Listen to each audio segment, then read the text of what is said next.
fantastic. This is GT racing right now. He's got traction, he's got everything outside of both of them! Maloney! Oh, he's taking Anderson! Anderson's up top! Oh my god! Big crash! Oh my goodness, half the field's gonna get rolled! Second very close. These guys are want to make their way through the field very quickly. Oh, there we go! Oh no! That's massive! This is it! This is over! I can't believe this! Oh my god! God, what?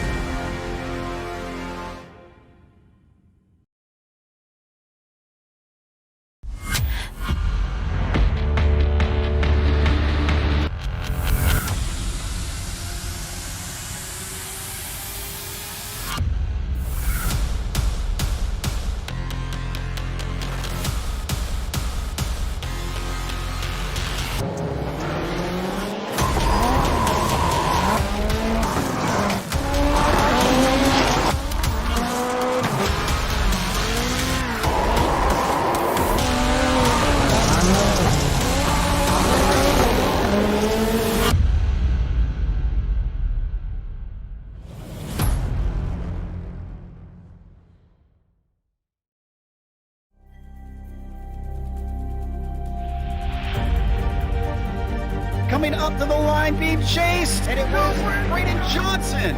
Unbelievable finish! It was 1/1000th of a second between them.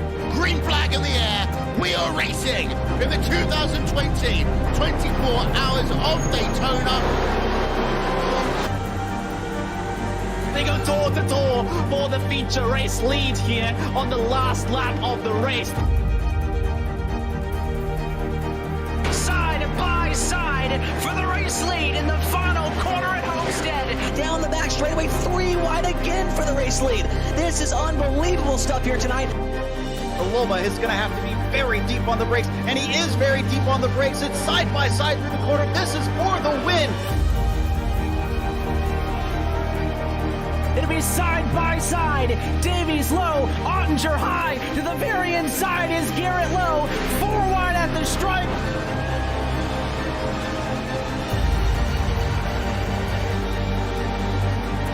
For all he's with here on this outside line, neck and neck. Who's going to back out? Does anyone back out? Verstappen starts to squeeze on the inside, and now he'll try and straight line it. Goes under the apron, drag race to the line. It's so close to call.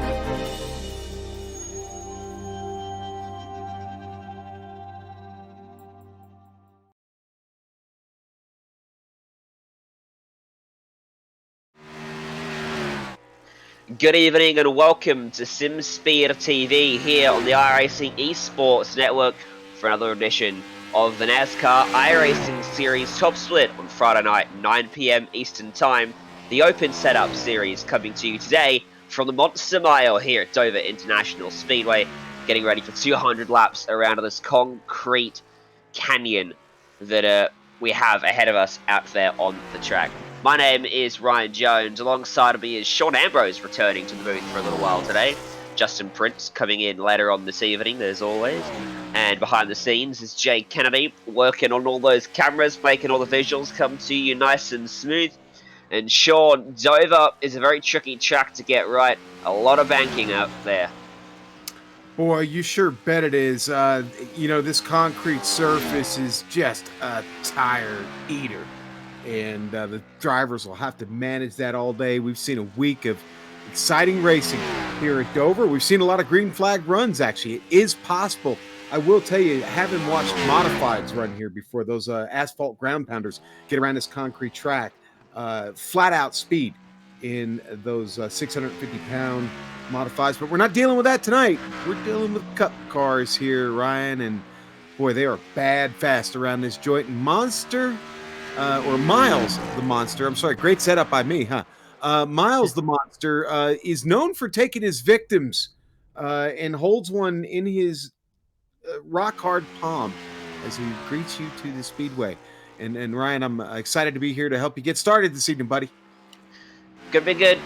Should be fun. Another great quality field ahead of us for this one. 36 drivers lining up into this split, make that 37. As always, some of the biggest names in NASCAR on iRacing. Currently qualifying underway, Justin Bolton, the fastest driver so far, a 10th and a half over the field. We got Garrett Maines, Brody Kostecki, Timu Tweaker, fan favorite returns, John Gorlinski, Coca-Cola Series driver is in here, as is Jeremy Allen, Caden Honeycutt, Josh Berry, who's been doing very well on iRacing as of late in Saturday Night Thunder, plus 34 odd other drivers that are all very good iRating. The strength of field, in fact, for this race is up there. It's around 4,000 or so, 5,529 in fact. It's hefty. It's hefty, Yeah. buddy. That's just not anybody, right? No, it's people not like you and me who are actually good no. at racing these things around the racetrack, the virtual racetrack here in Dover. So, with about 30 seconds left, as always, about half the field's opted to put a qualifying time down. 200 laps, so you've got to look after your tyres because you're going to have to expect some green flag runs in here today. Into the series, we always get some good racing, and there is Miles, the monster, in all his concrete glory. I'm scared.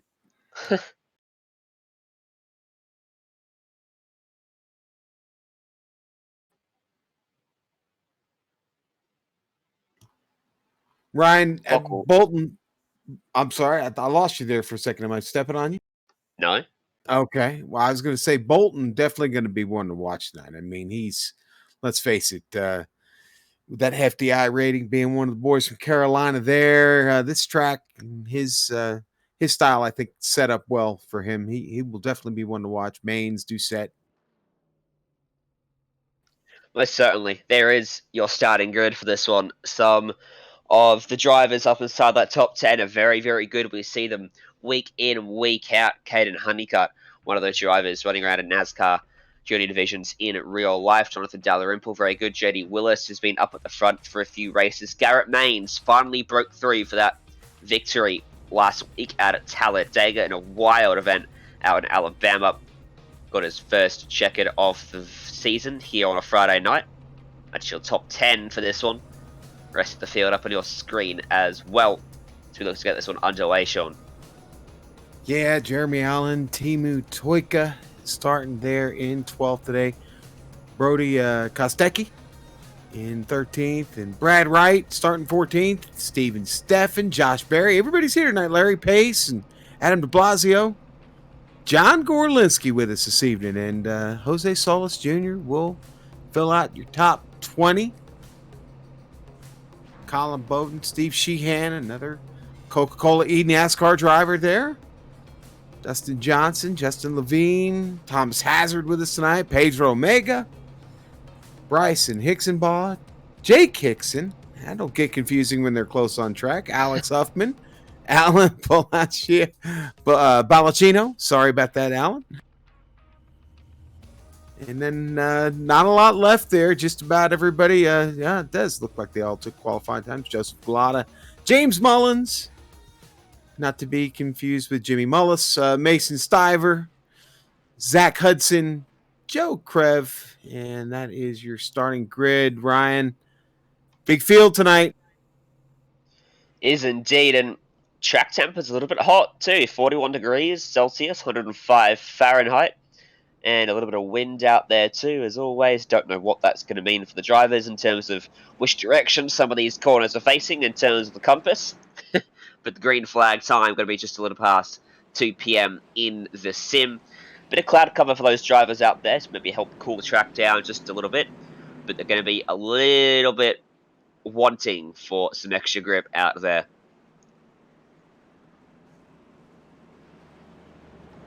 I come down that back straightaway. The self-clearing track is Dover because that back straightaway is banked, as you can see. So when you wreck, you generally end up down the bottom of the racetrack, but it's so tight when there is a crash down there, very easily can it take out quite a lot of drivers. So under the guidance of Miles, we'll go racing in Dover. will try to make it to the end in one piece, but someone's going to get chewed up and spat back out because this track bites hard. As we get ready to come to the green flag in the air, and we're racing from Dover Speedway, and a good jump there for Justin Bolton. Got in front of Garrett Maines, and they'll single file themselves out down through 1 and 2 out on the back straight for the first time today. Yeah, Bolton got a nice jump. Maines almost seemed like he fell asleep on that one a little bit, but not Doucette. Doucette got off to a good jump, already rocking up on the back of Garrett Maines, and you go just behind that, your top 5 filled out right now by Austin Yarbrough. Caden Honeycutt up the spot already. Honeycutt all over the back of Austin Yarbrough too, heading down that front straight on his back bumper, just a bit further behind him now as he tries to get himself working into a bit of a groove that he can slot into. He's got a good run here, does Honeycutt. Looks like he's going to show that nose, but not quite able to gather the speed up. And right behind him, Patrick Moose looking pretty good too, trying to fight a way by. Moose had a run at him. Thought he had a move there, and then said, you know what, maybe not right now here on lap 3. Yeah, 200 laps is a long way around any is. racetrack. You've got to be patient, especially at a track like this. There's no margin for error. And even when you are being held up, as they are right now, because Yarbrough backs them right up through the corners there, you've got to keep your cool and remain just a bit patient. It's very much a one-lane racetrack at the moment, this place. Yeah, they're going to have to lay some rubber down here. Certainly not enough time in practice or qualifying to get that done.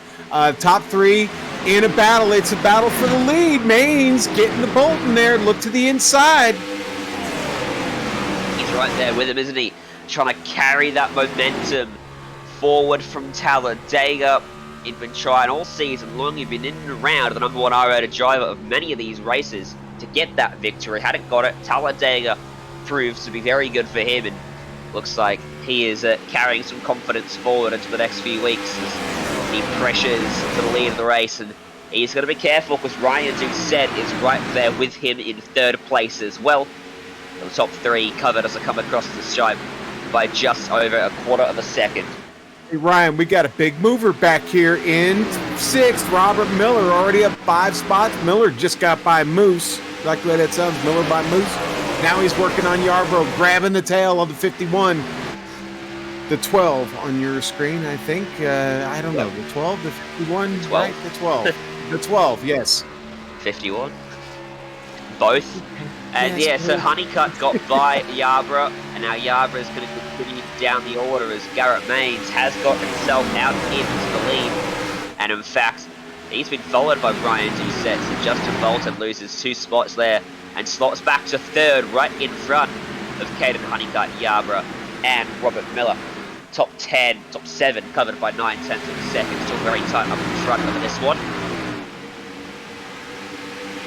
I'm feeling like a genius strategist right now. Maines is in the front. Yeah. I said we should look out for him, right? I think. No, I did say Justin Bolton. But Bolton's in 3rd. Listen, it's still very much a one-lane groove right now. I wouldn't look for that to change until we probably get past the first round of pit stops, which, quite honestly, they can run out. I'm trying to remember right now what they did Tuesday night. I think we're good for about 57, 58 laps, or is it in the 70s? I'm trying to remember if it was 58 or 57 or 68, something like that, right? Something like that. Yeah. We'll find out, won't we? We certainly will. Yeah, and we're off to a great start. I mean, this is what we've seen several times this week. It's awesome. Well done. Thank you for the commentators, Kershaw. Yeah. Hey, so Ryan Doucette has stayed right with Garrett Maines after getting by Justin Bolton. He's going to start to pressure him now for the lead of the race. That's right on board with Ryan Doucette, in fact, as we stare at the back bumper of that #1 car out here in front of him. That's not a bad place to be. It really isn't.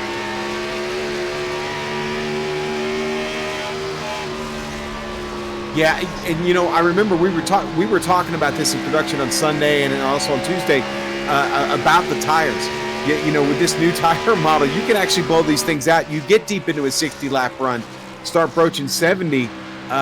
We have heard, and we maybe even seen instances where guys have blown tires out, getting So you better be careful pushing it that far.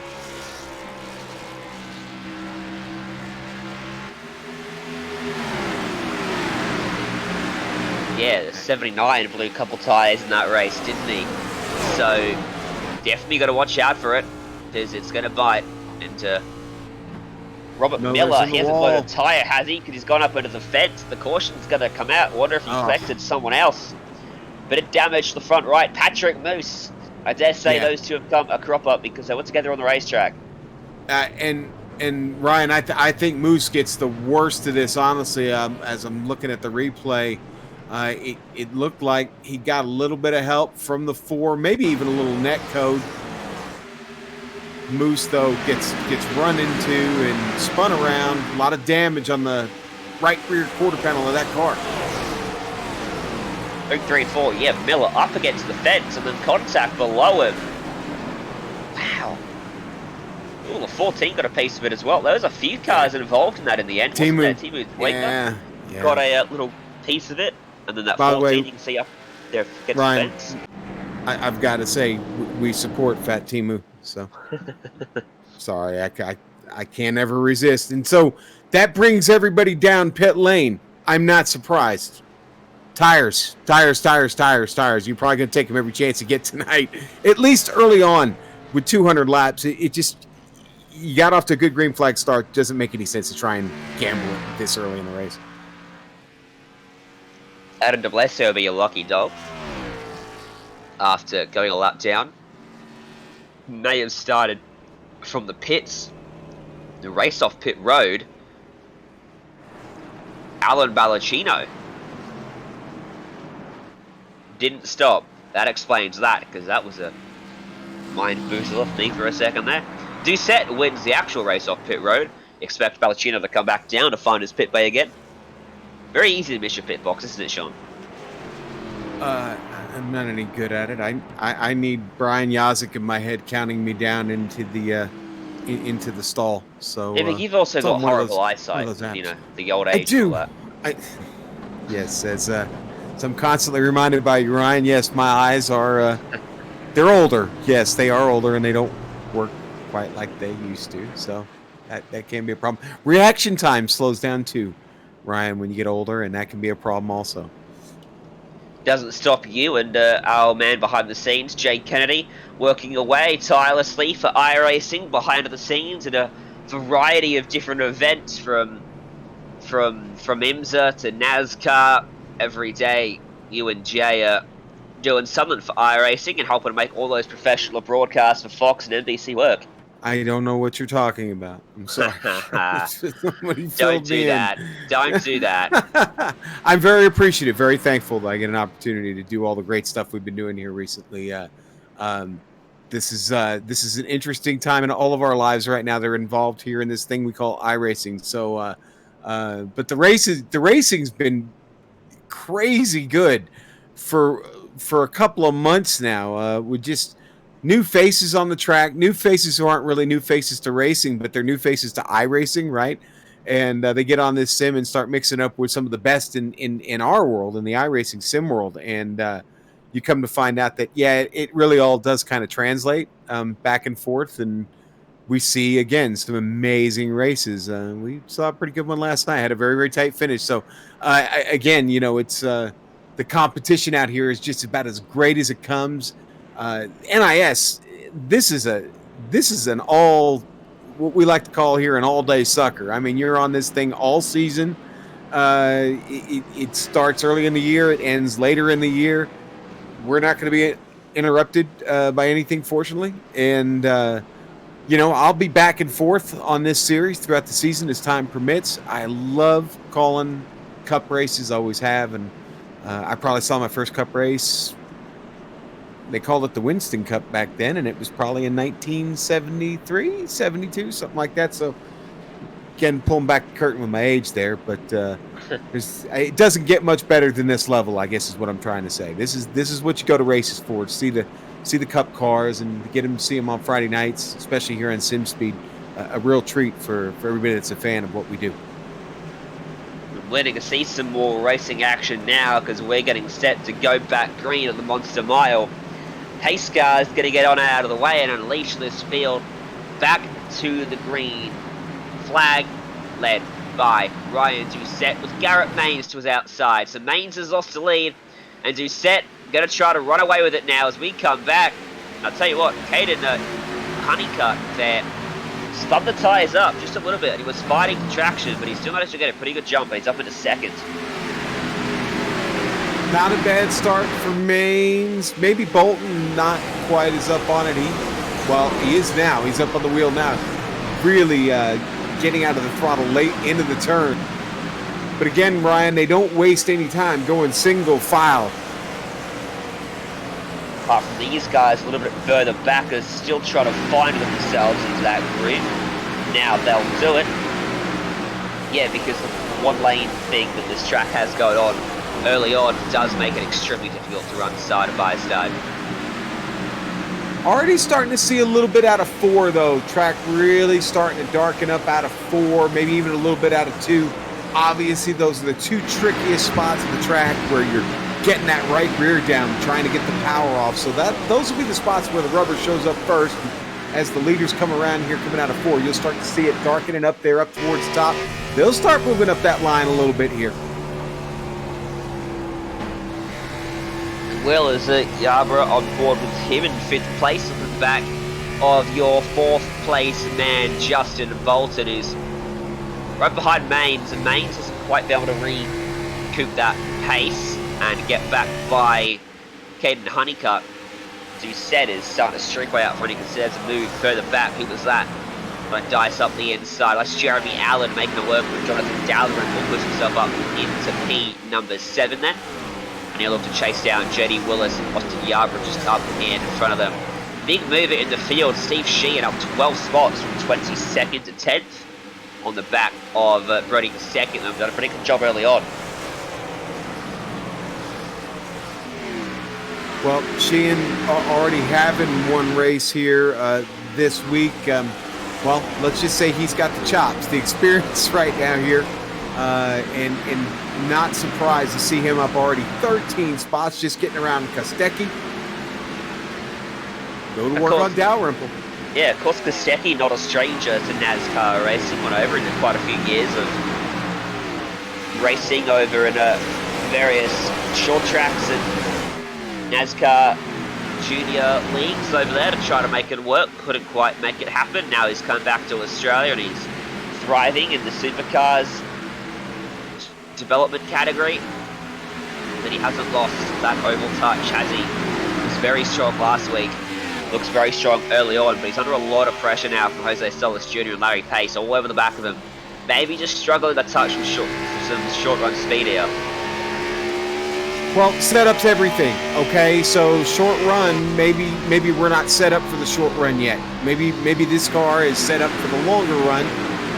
There were a lot of differing schools of thought on that this week, and some didn't like the theory on their car and paid for it. If, let's say, they got a late caution and killing what had been a nice long run. So we're going to have to pay attention to that today. I think it's going to be critical. Again, setup is going to be everything here. What you gambled on is, well, what you're going to live with until the end of the race. And, well, if it stays green like it did, start this thing, and now after this pit stop, we've got a good run going here. Find ourselves in that last 75 laps or so, Ryan. It'll probably get really interesting if you guys get a caution. Yeah, and for most of these drivers who are in big organizations, the setup is far from a stab in the dark. There have been, maybe thousands of laps logged across drivers working on this setup. Countless hours spent shooting it to perfection. But it is going to be set up for either a short or a long run. You're either going to commit to one or the other to try to... Maybe you try to put it somewhere in the middle, but either way, you've set it up for a reason. You've just got to hope that the reasons that prompted you to go whatever you did. Oh, hey, Allen with the bottom shot on Yarborough there in the turn. Allen taking it away, going up to 6th. He's up 5 spots from just outside of the top 10. He's on the move, isn't he? He's on the back. Yeah, he really is. He's Maines burning down some quick times. Maines is checking up these guys, but he's got a bit of train forming behind him. He's not quite got the pace at the moment. He's struggling Bolton maybe struggling just a fraction more as well. Backing him up through 3 and 4 on a board with JD Willis then in the 5th spot. Oh, over the back of him. You can see they don't stay glued to the inside through the corner, so they drift up half a lane or a lane through the middle of the corner. Just almost like a diamond effect through the corners, isn't it? Well, it is, but it's also the limitations of gravity, man, and G-forces. I mean, it'll only stick down there for so long. You get to a certain amount of speed, and more action back there as Yarbrough's still struggling to hold on there as he's got Steve Sheehan all over him. Sheehan 14 spots to the good, looking for one more. He had to back out of it as he almost got in trouble there with Yarbrough. Yeah, a bit of nose-to-tail contact as Yarbrough tried to come back at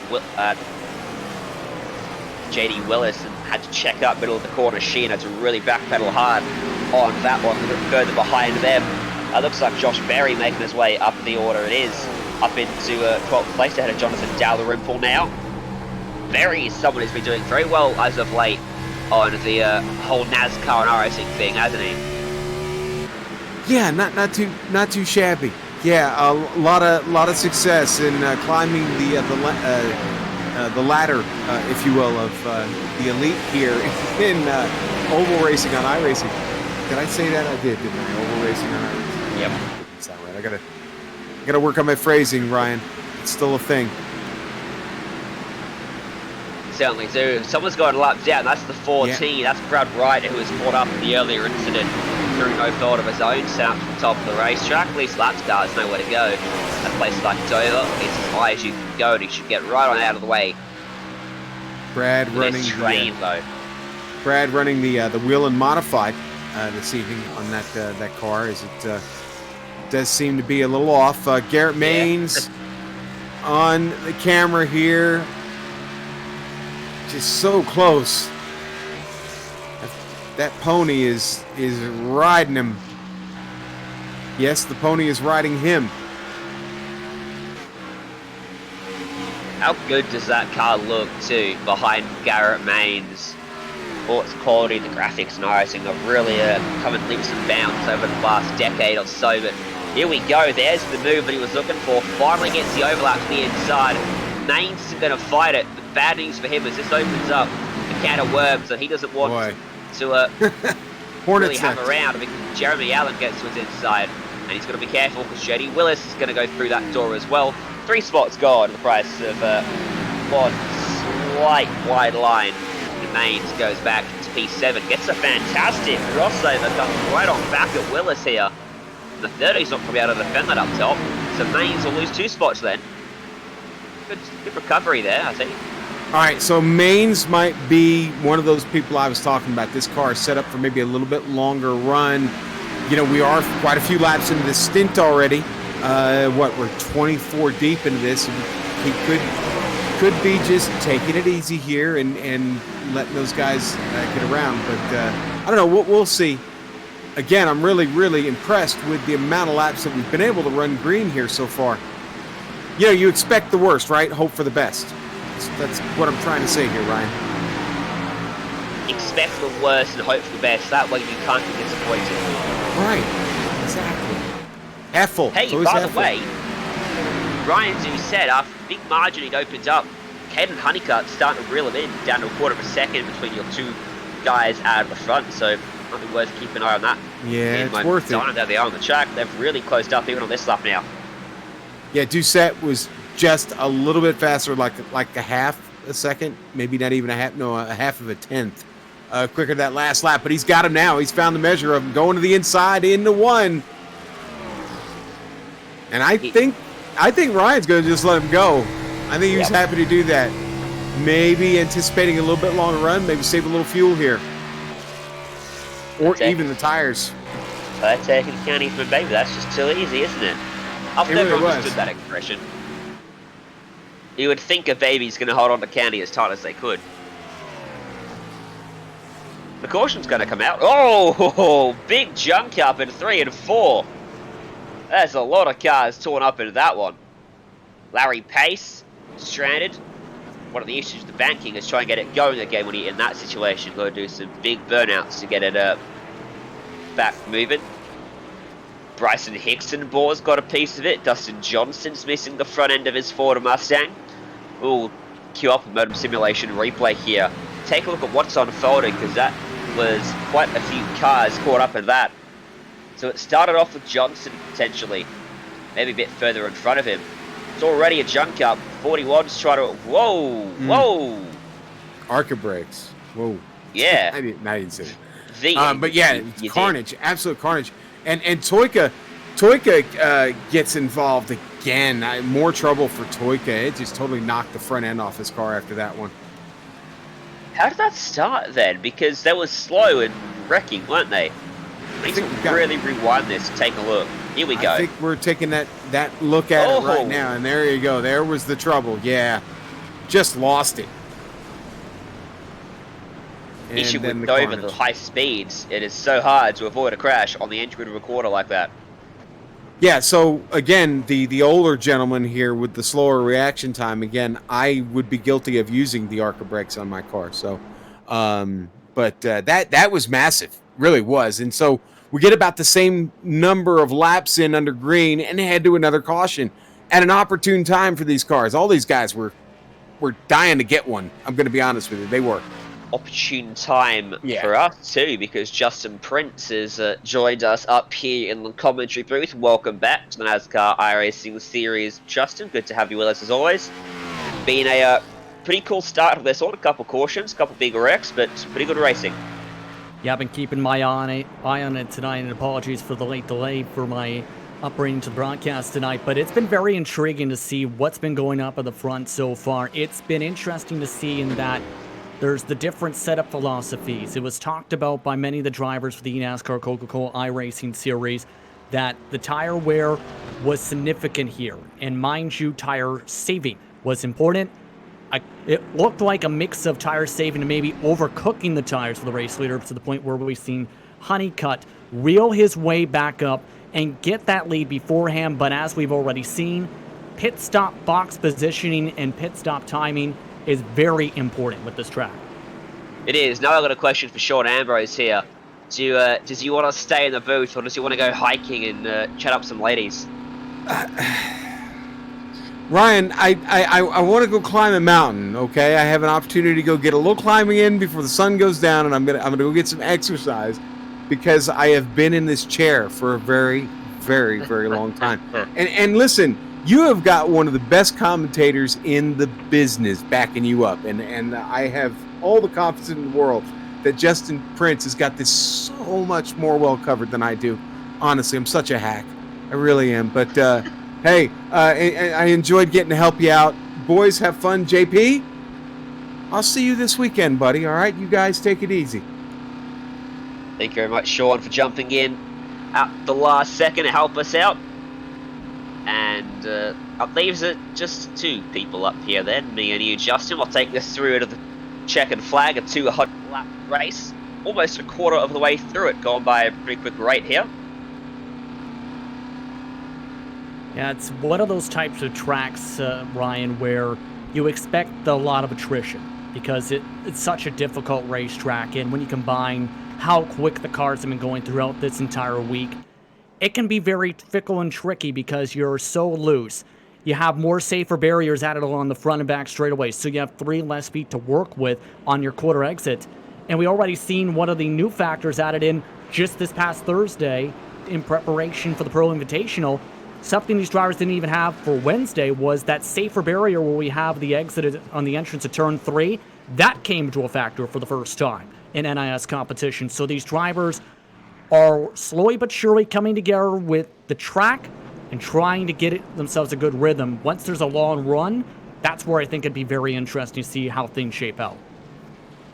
Well, interesting, Ken Honeycutt was doing pretty well, and he just got by Doucette before that caution came out, but Doucette, very good on pit road. Once again, he emerges the fastest car off the lane, so he'll regain the lead here. It looks like Honeycutt's car is set up for the long run, so he might not be in the lead for a few laps yet.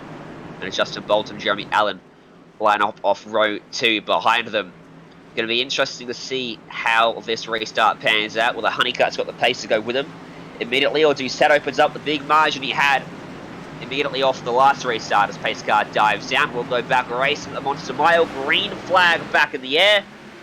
And a very good restart for the top 4. They immediately jumped to single file.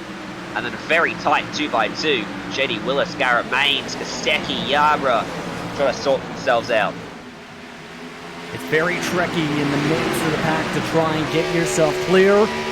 And you want to be on the bottom side, especially when these starts. Already another caution flag, in fact, at the back of the field. A massive stack up in the back of the pack. That's on the back straight away, the self-clearing back straight. We always end up down on the inside of the racetrack, and the track gets blocked very easy. Colin Bowden is down there, doing a little flick spin to get it going. Not much damage to his car, a slight bit of a bent-in fender on the front left, not much more. We'll take a look at the replay, what's going on for him. This is off the restart, down the front straight away. He's got the 97 right in and behind him. That's John Gorlinski, and oh no, he got turned through the corner, kept it going, almost saved it, and then got stacked up in front of a few more. Almost like a bit of a 50-50 incident, to say the very least. He did get a tap from Gorlinski right before he went down to the bottom of the racetrack, I believe, and just slowly crawled his way forward, came down while Levine tried to take advantage of the hole that was starting to already form up. But again, drivers for the Coca-Cola race, Ryan, said it themselves. If you left the bottom open, especially in the run into turn 1, somebody was going to try and dive through it. Yeah, certainly. When you see a crash, you've got to really try to either check up or just get through it. I mean, obviously, you always slow down, don't you, Justin? But sometimes, the only way to get through a crash is to just, keep your momentum up and try to get through before they block the track, because it's somewhere like this place too, it's very easy for that track to get blocked and you don't always have time to come to a complete stop to avoid it. That's a tricky thing though when it comes to Dover, Ryan, because again, you're carrying so much on throttle time and corner exit, even with the lower downforce this week at Dover, where you've got about a half a second to a full second to react. Plus it's concrete surfaces, which means a lot of sliding and slipping when you try and lock up the brakes on that surface. It's tricky to make sure you get yourself rolled down even to avoid those types of incidents, and I think that's where we see a lot of the drivers rush their way into the incident with no time to react before they can get back on the brake pedal, and that's where we see a lot of people lock up the brakes, in fact, trying to make sure they can stop. Yeah, indeed, and one of those things you got to consider along with everything else. And that concrete surface, and what difference does it bring? Because you don't have many concrete tracks in NASCAR. You got a couple that come to mind, but it definitely has an effect on the tires, doesn't it?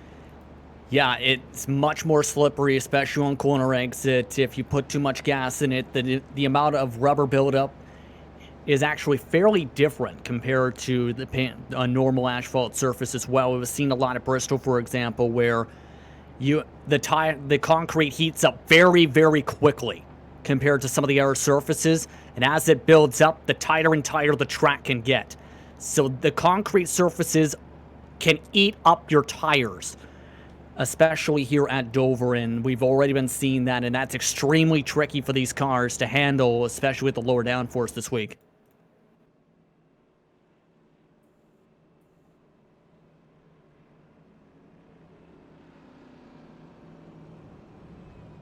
Come back to the 1 to go signal this time by. Cool thing I love about Dover is that walking bridge or crossover bridge over the top of the circuit down that back straightaway. You can sit in there, I believe, in real life and watch the racing from there. Pretty cool spot, because that back straight is full of action, isn't it, here at Dover? One of the trickier spots on the track, actually, as you come out of turn number 2 to try to keep it off the fence, and then you have that big dive down into turn 3 as you drop down a massive drop.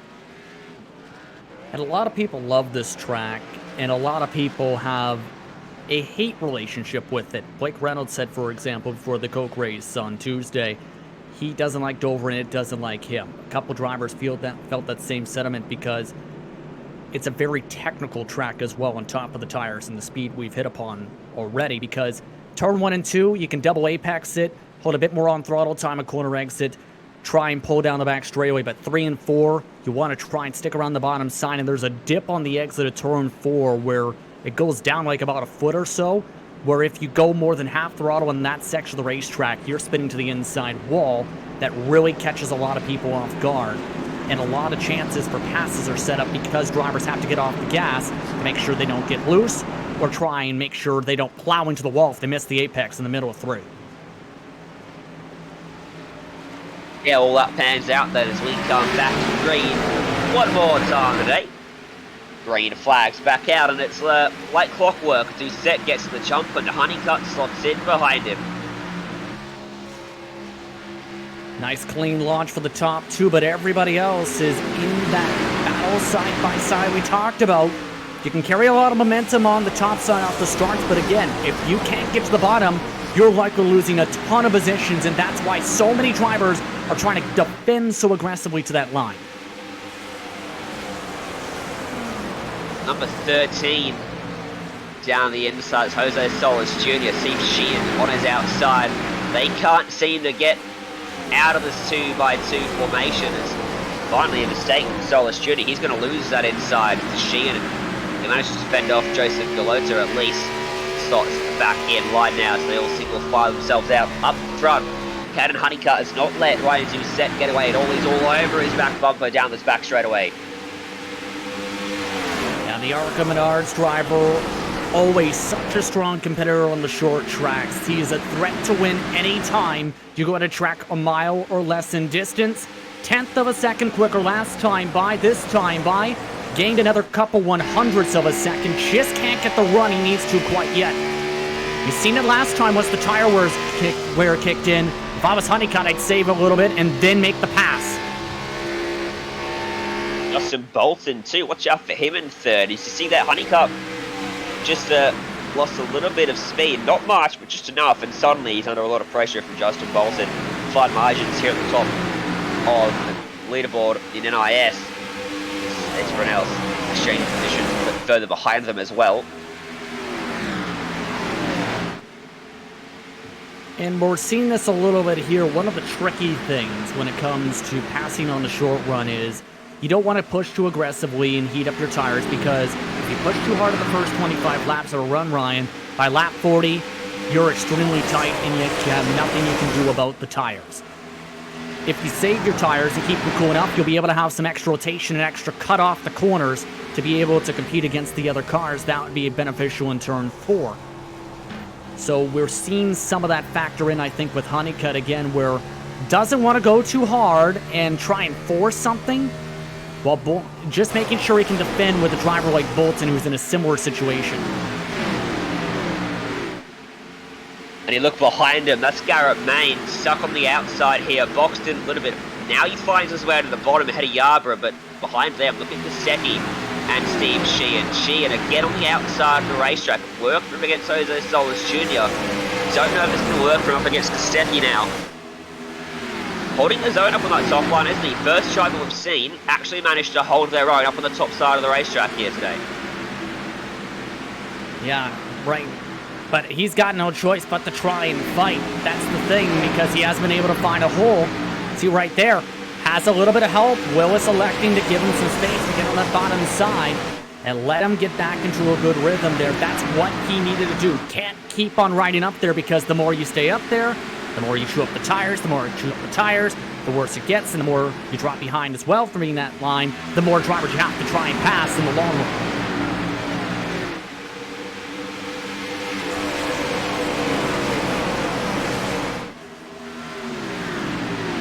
Doucette's starting to pull a bit of a margin now. Honeycutt not able to recover the gap after making that slight little mistake, and Justin Bolton's right on him, but it's still just on a quarter of a second between them. It's not much of a margin. It's not one that he'd be comfortable with at the moment. Lap 64 of 200 here on the iRacing Esports Network, brought to you by Sim Speed TV at Dover for this edition of the NASCAR iRacing Series. Under clear sunny skies that never rains here on iRacing. No rain delays. One of the best things about going sim racing. To touch upon that point, though, we've seen something similar did we not, with Honeycutt, where he lost a little bit of time. Doucette was quickly gaining lots of time by about 1/10 of a second a lap. Then Honeycutt reeled him back in within the span of 10 laps or so, just after Doucette had gained so much time. So I think this is just a little bit, this run, we're seeing Doucette be a bit more conservative, try and be careful more on the throttle, not go as hard on corner exit to make sure he doesn't burn up and cook those tires like he did the last run. Because, give an example of the Tuesday run.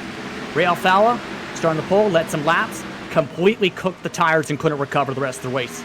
Plus 20 plus positions to run. Yeah, exactly. So you've definitely got to keep that in mind here. Look behind these guys. Joseph Galota just found his way by JD Willis on the inside through 3 and 4 to take that spot away. So Galota now up the order, up 20 spots. Make that 21 spots in this race. Biggest mover of the race so far. And wiping his nose across the back bumper of Steve Sheehan. Very fortunate he didn't have to turn him around there, because that was probably a couple millimeters away from a hook in the left rear for poor old Sheehan. Yeah, has to be careful here. And we're seeing this with a lot of these runs, especially with Kostecki, for example, at 6th position as well.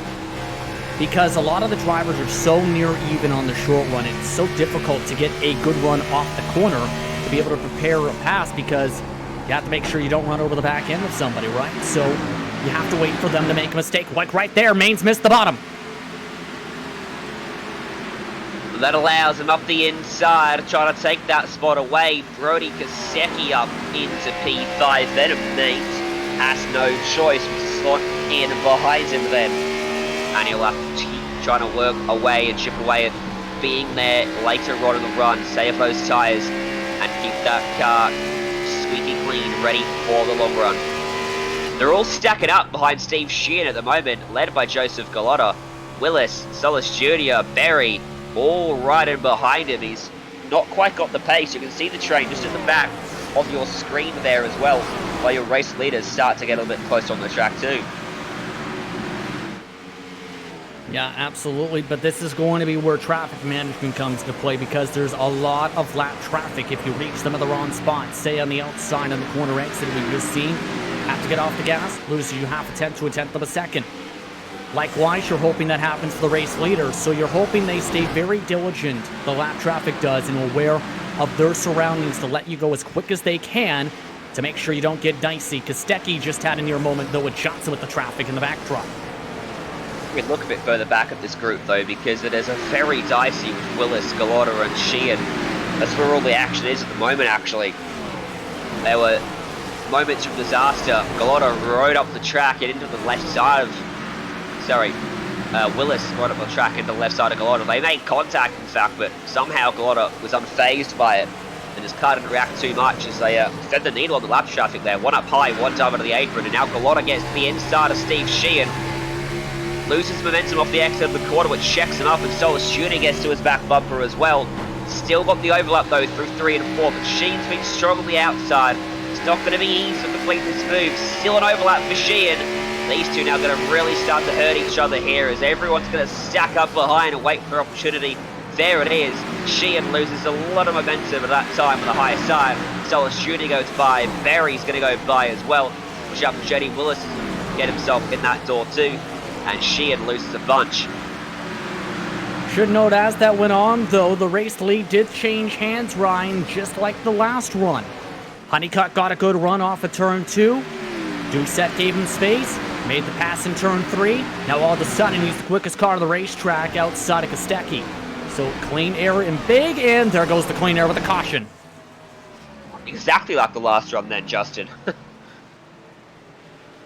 And that Pedro Amiga, who got way too loose in 3 and 4. Runs him down, makes the pass. Caution comes out. A wonderful C2 set. Back out and lead for the restart then. Thanks to a good stop on pit road. If we're going to keep doing this, I'll tail for the rest of the race. Momentum simulation replay. This is what happened to Pedro Amiga. Riding the middle of the racetrack. Rear end steps out. A big slide. Back up onto the track. The apron. Fades way to the banking. The car gets unsettled up onto the inside fence. Keeps it down there. Good job. But caution does come out. Yeah, did a really good job to make sure he didn't come across that Toyota Camry that was right behind him. But now this makes it again. Another similar run as we talked about. 31, 32 laps in total on the stint.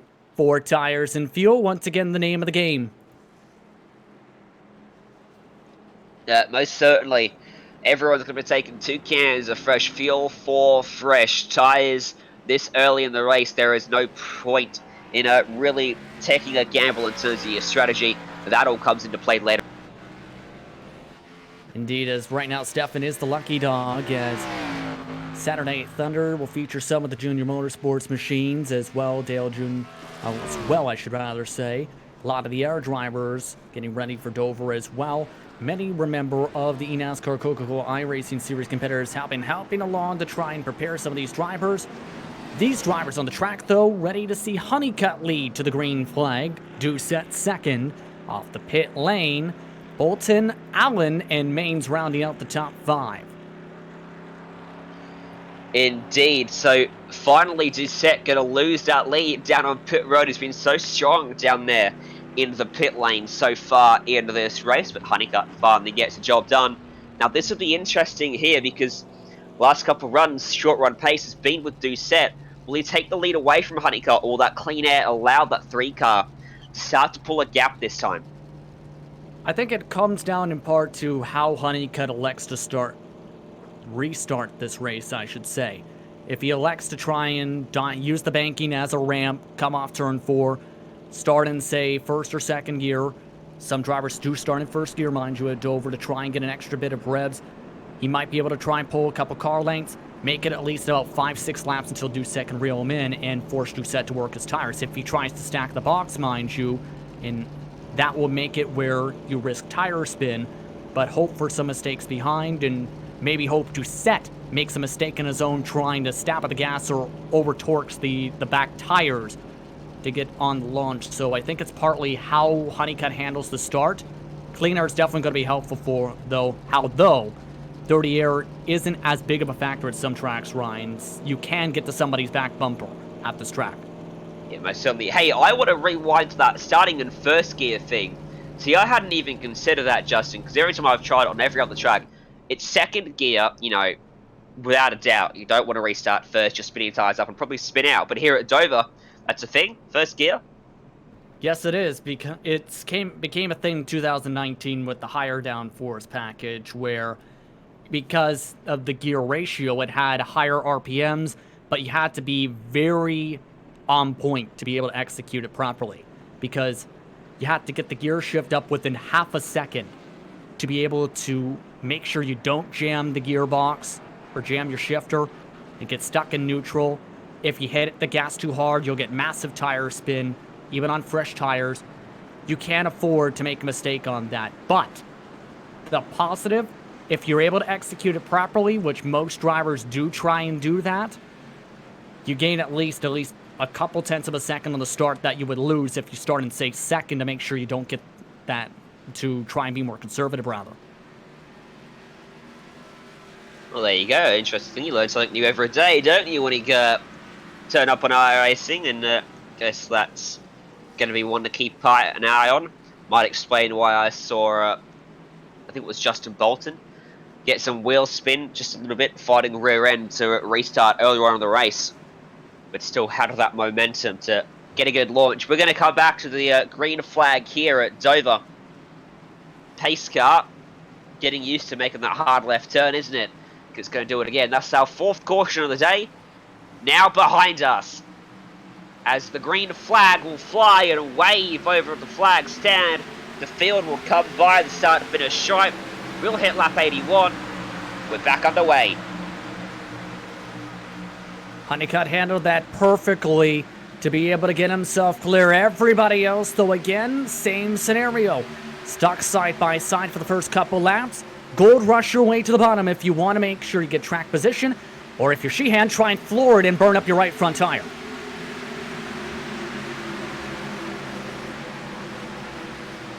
Still side by side as Josh Berry and Steve Sheehan. Sheehan loves that top line. He might be rewarded with it later on in the race, but right now it is a battle that is very much a losing battle that he's fighting. Caution's going to come out. Someone's gone around further back in the field, outside of the top 30, I believe. And we'll see right there, 2 cars. Pedro Mega again being in trouble this time, a lot more damage, and Joe Krev with a very sore engine from that one. Those two look like they've come together.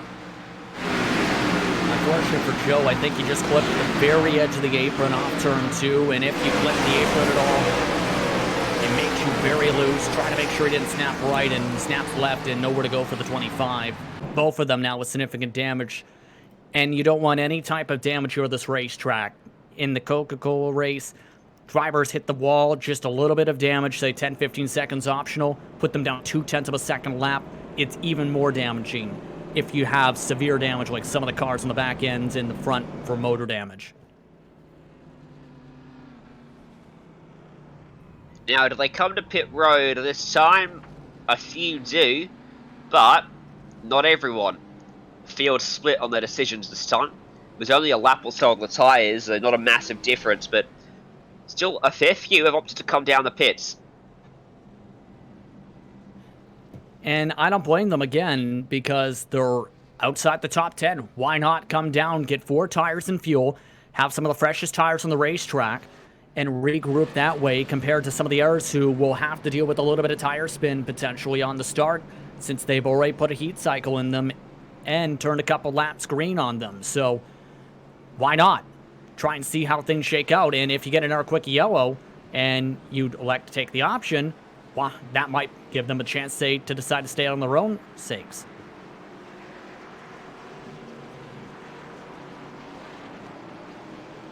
Yeah, exactly. And Josh Berry wins that race off pit road then. What's Berry's background then in terms of real life racing? Obviously competing in Saturday Night Thunder, isn't he, each and every week, which you call over there with Evan Pasoko, I believe. And he's picked up a win in that series already, hasn't he? Well, he has a lot of racing experience, mind you, Ryan, in various different portions.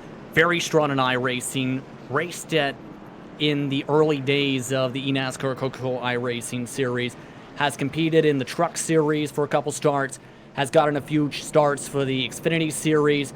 And is also now a part of the late model program at Junior Motorsports. So someone with a lot of racing experience, to say the very least. Actually made a couple starts, most recently in 2019 in the ARCA Menards E-Series, in fact, Ryan. So someone that's a big-time fixture in Junior Motorsports. Maybe one to keep an eye on then in the future, making a rise towards NASCAR.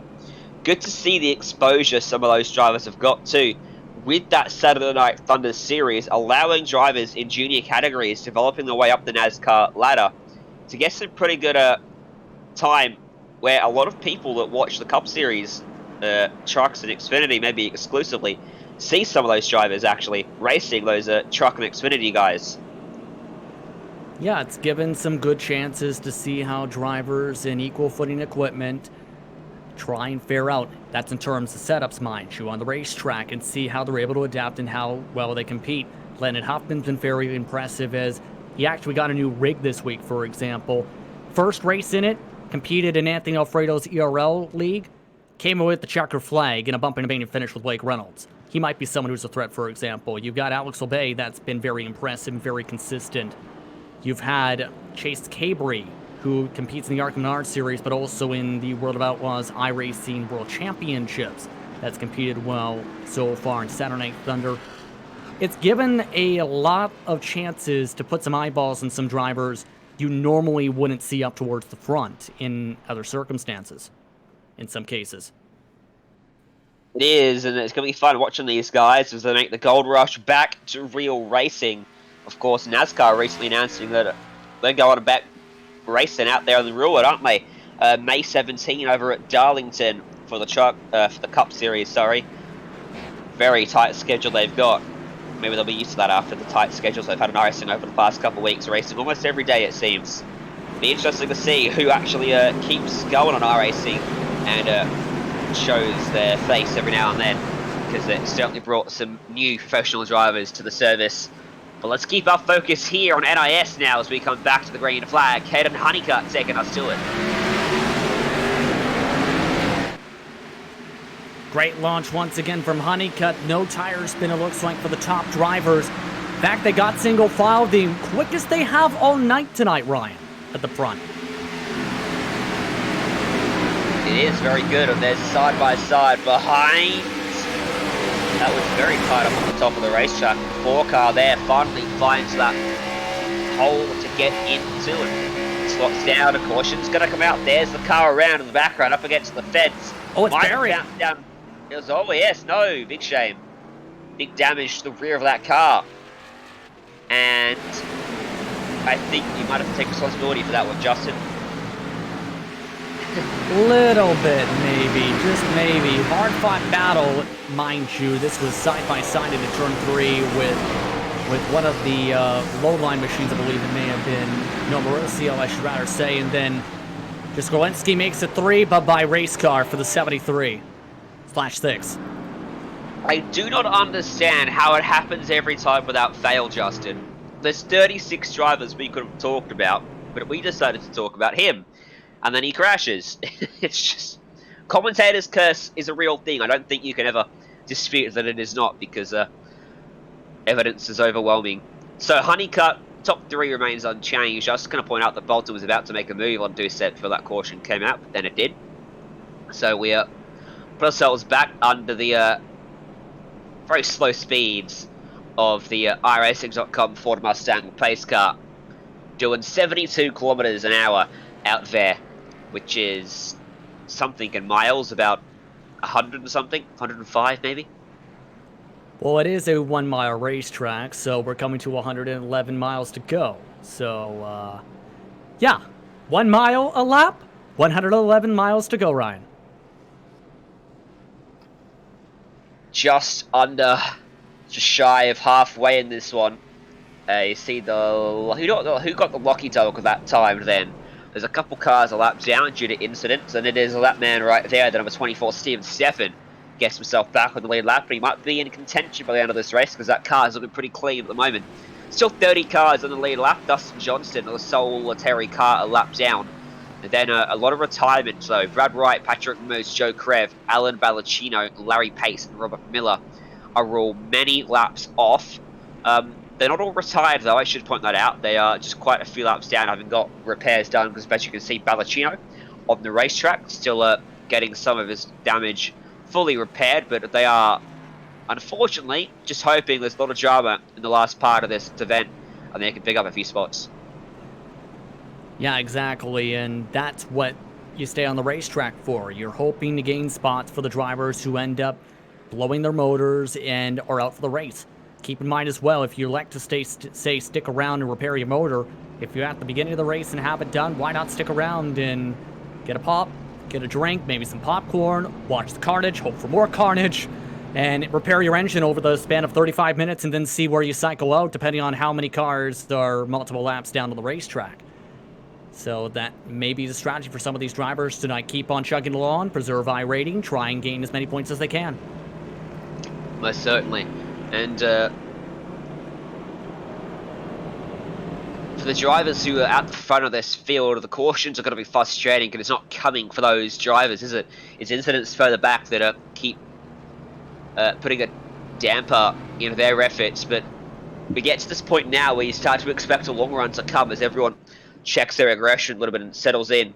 Lap 90 at 200, we could go a full fuel run window. If we do get that, we're going to really see who's got a long run versus a short run car, and maybe start to worry about keeping your tyres in check to avoid those tyre failures, because it has been a talking point here at Dover with the how aggressive it is on the right side of the car, with the aggressive banking this place has. And a couple drivers actually said this on social media after the race, Ryan, where they blew tires in the race running the top line, trying to stay out of trouble. Some blew 2 of them. Some of them blew tires down the pit lane. That's how much the tire wear is factored in. Once you reach 0% on any of the treads, the inside, the outside, or the middle tread on a tire in iRacing, that tire will blow, and you are a sitting duck and have to hope you can get off the racetrack and down the pit lane. At the pace we're going, might not be a factor tonight if we keep on being caution precautions. Yeah. Well, let's see if they can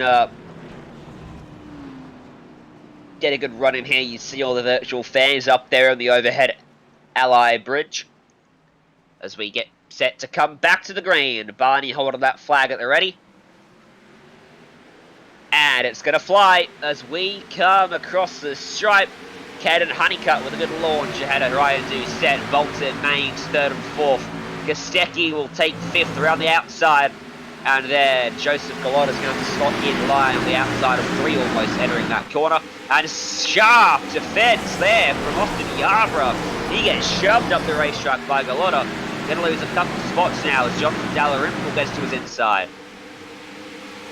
Yeah, he really tried to block that bottom side. We talked about it. If you leave the bottom open, somebody's going to force the way through. A little bit over-aggressive, and you've seen a bit of the frustration. On the bright side, only lost a position in the process.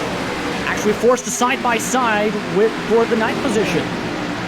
Yeah, Steve Sheehan takes away the spot then from Dalrymple, who's going to lose out, and momentum too for Jose Solis Jr. So poor Dalrymple goes from potentially getting the 3 spot to losing a couple of spots because the 11 is going to follow him through as well. John Gorlinski trying to make something happen on Dalrymple.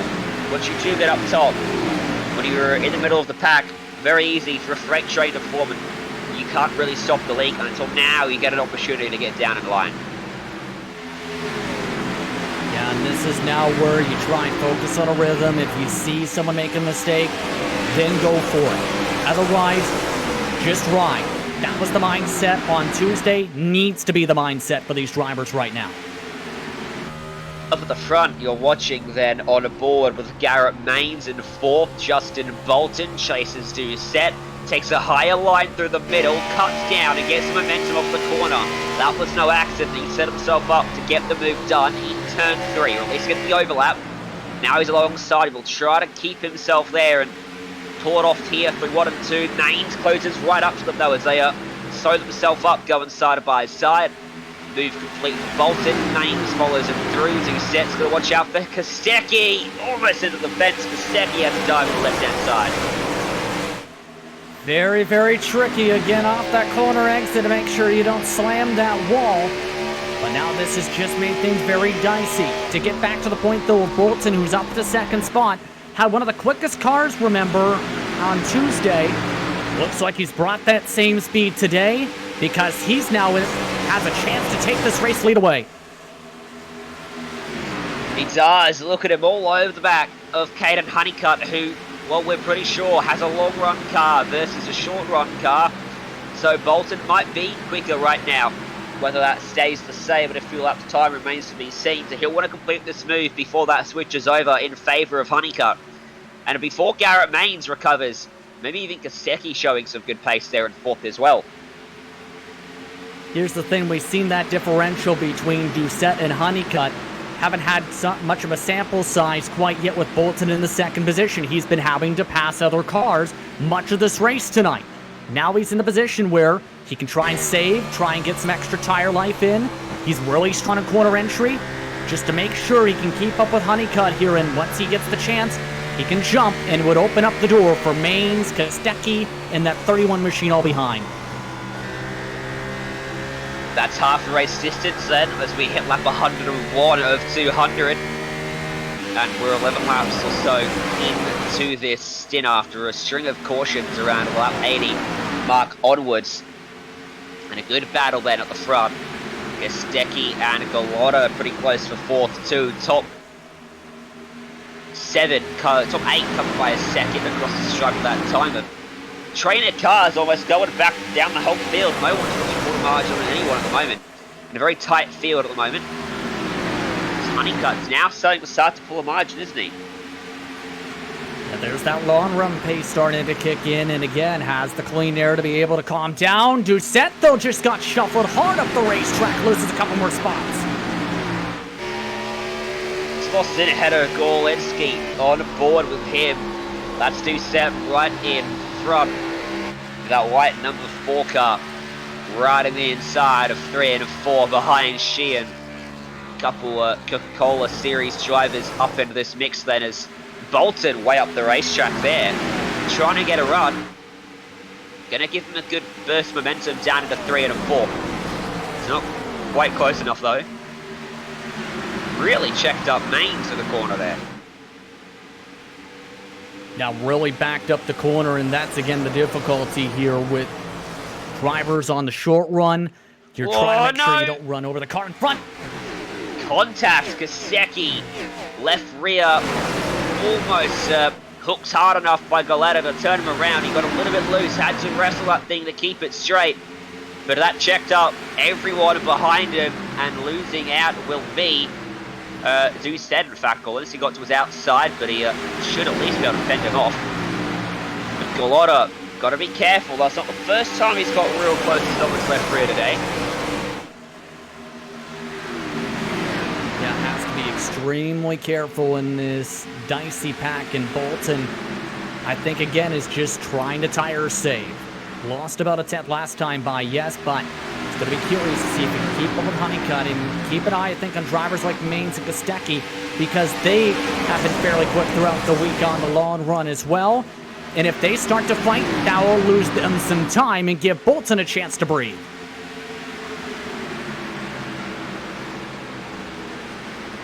Honeycutt now has a lead of 0.4 of a second over Justin Bolton. 2 tenths later back to Maines, and the ensuing Pat behind him on board with Kostecki's.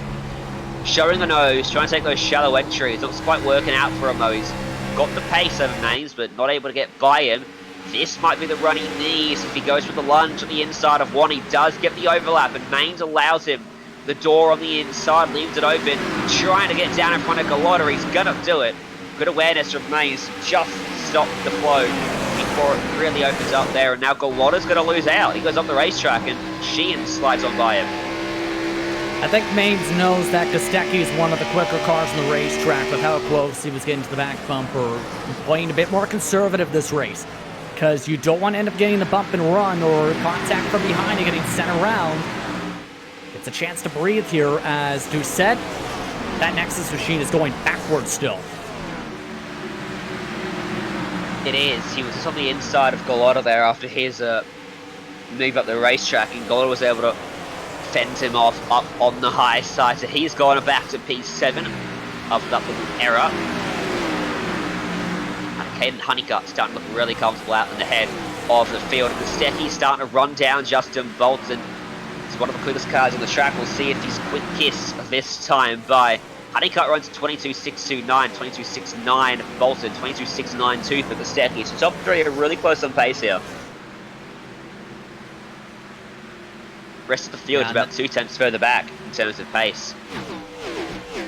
Yeah, not completely surprised when it comes to the pace, because Kostecki, known for his abilities on the sim, whether it's driving or in setup knowledge, Bolton, very strong driver when he gets himself a consistent run. In Honeycutt, again, a short track ace. Runs a lot of short track races in the Arcanard series, a part-time schedule. Always a threat here, but it looks like Maines' speed is starting to fall off a bit, and a lot of the other cars who competed on Tuesday were able to take what they learned and adjust. They're coming forward.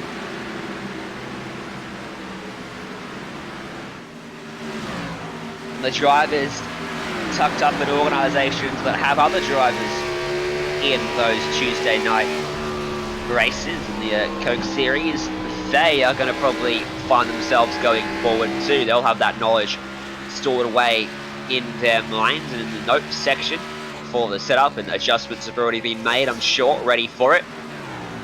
That is Maines then. In 4th place at the moment, but that's Sheehan right in behind him. Jeremy Allen, Goleta, and Doucette starting to line up as well, ready to pounce on him.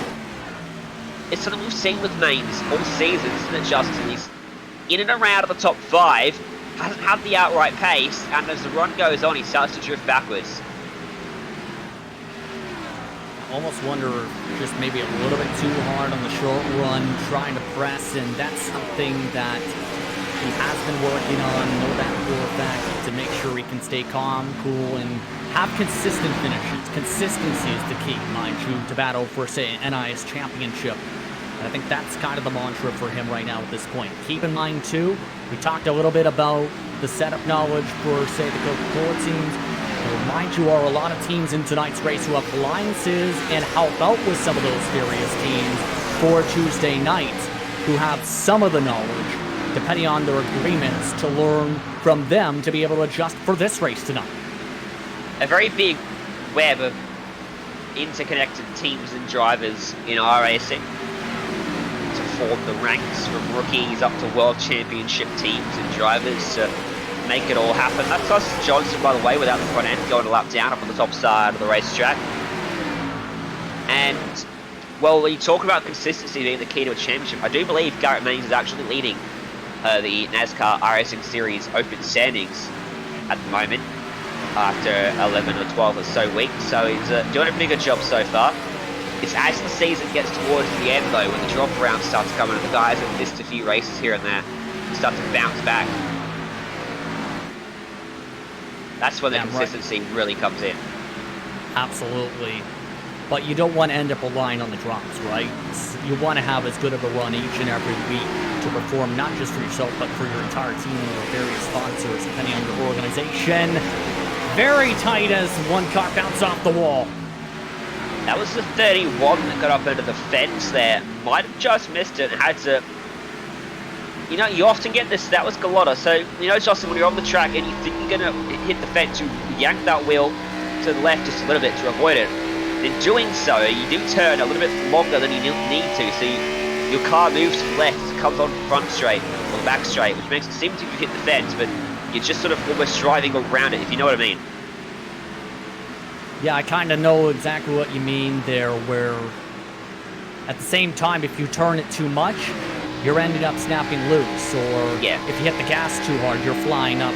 It looks like it may be the case for the 31 where he pushed too hard on the short run, had exactly what you talked about, too much heat inside the right front tire, now is plowing tight and having to back off the gas a lot to make the corner without tapping the wall. His lap times are not ones to be envied. He's half a second off the pace that time. So, struggling a bit as lap traffic starting to be a big factor for your race leaders too. They are in the thick of it at the moment, and Justin Bolton's lapping a tenth of a second quicker now than Caden Honeycutt. So, keep an eye on that one as it goes on. He's starting to really run him down. Honeycutt's found the equaliser this time. Further back in 20th place, Brian Mercurio trying to find his way by the car in front. Not quite sure who that is. It might be Justin Levine, and it is. We talked about the championship battle. He's amongst one of the drivers inside the top 5 at the moment. 3 of the top 4 cars have significant damage on this racetrack, mind you, Ryan, coming into tonight in the overall point standings. Already down to the pit lane mates. It's Stiber who came in second. Levine's had a rough night. And then you have Moose, who is also down and just got past the 35th position. It's not been a pretty night for some of the drivers in the championship hunt to Dover, and this may, unfortunately for them, link to the dives as Gorlinski's coming down low. He, I don't know whether he was coming to pit road or he had a slide away. He almost ended up in the water coolers there on the entry, the water barriers on the entry to pit road. Had to yank that thing to the right to avoid them. Very close there for John Gorlinski. Just avoided the fence, and then through the corner, what did he get loose? Was he trying to come? I think he was trying to come, wasn't he, to pit road? Yeah, he was having an up and down race. Yes, in the top 10, got a bit of a bobble, and James Moas gave him a shot just off turn 2, and may have said, you know what, I want to try and pull it down to the pit lane. Got a bit of damage here. Missed it the first time, now down the second time, and now down the pylon for Gorlinski.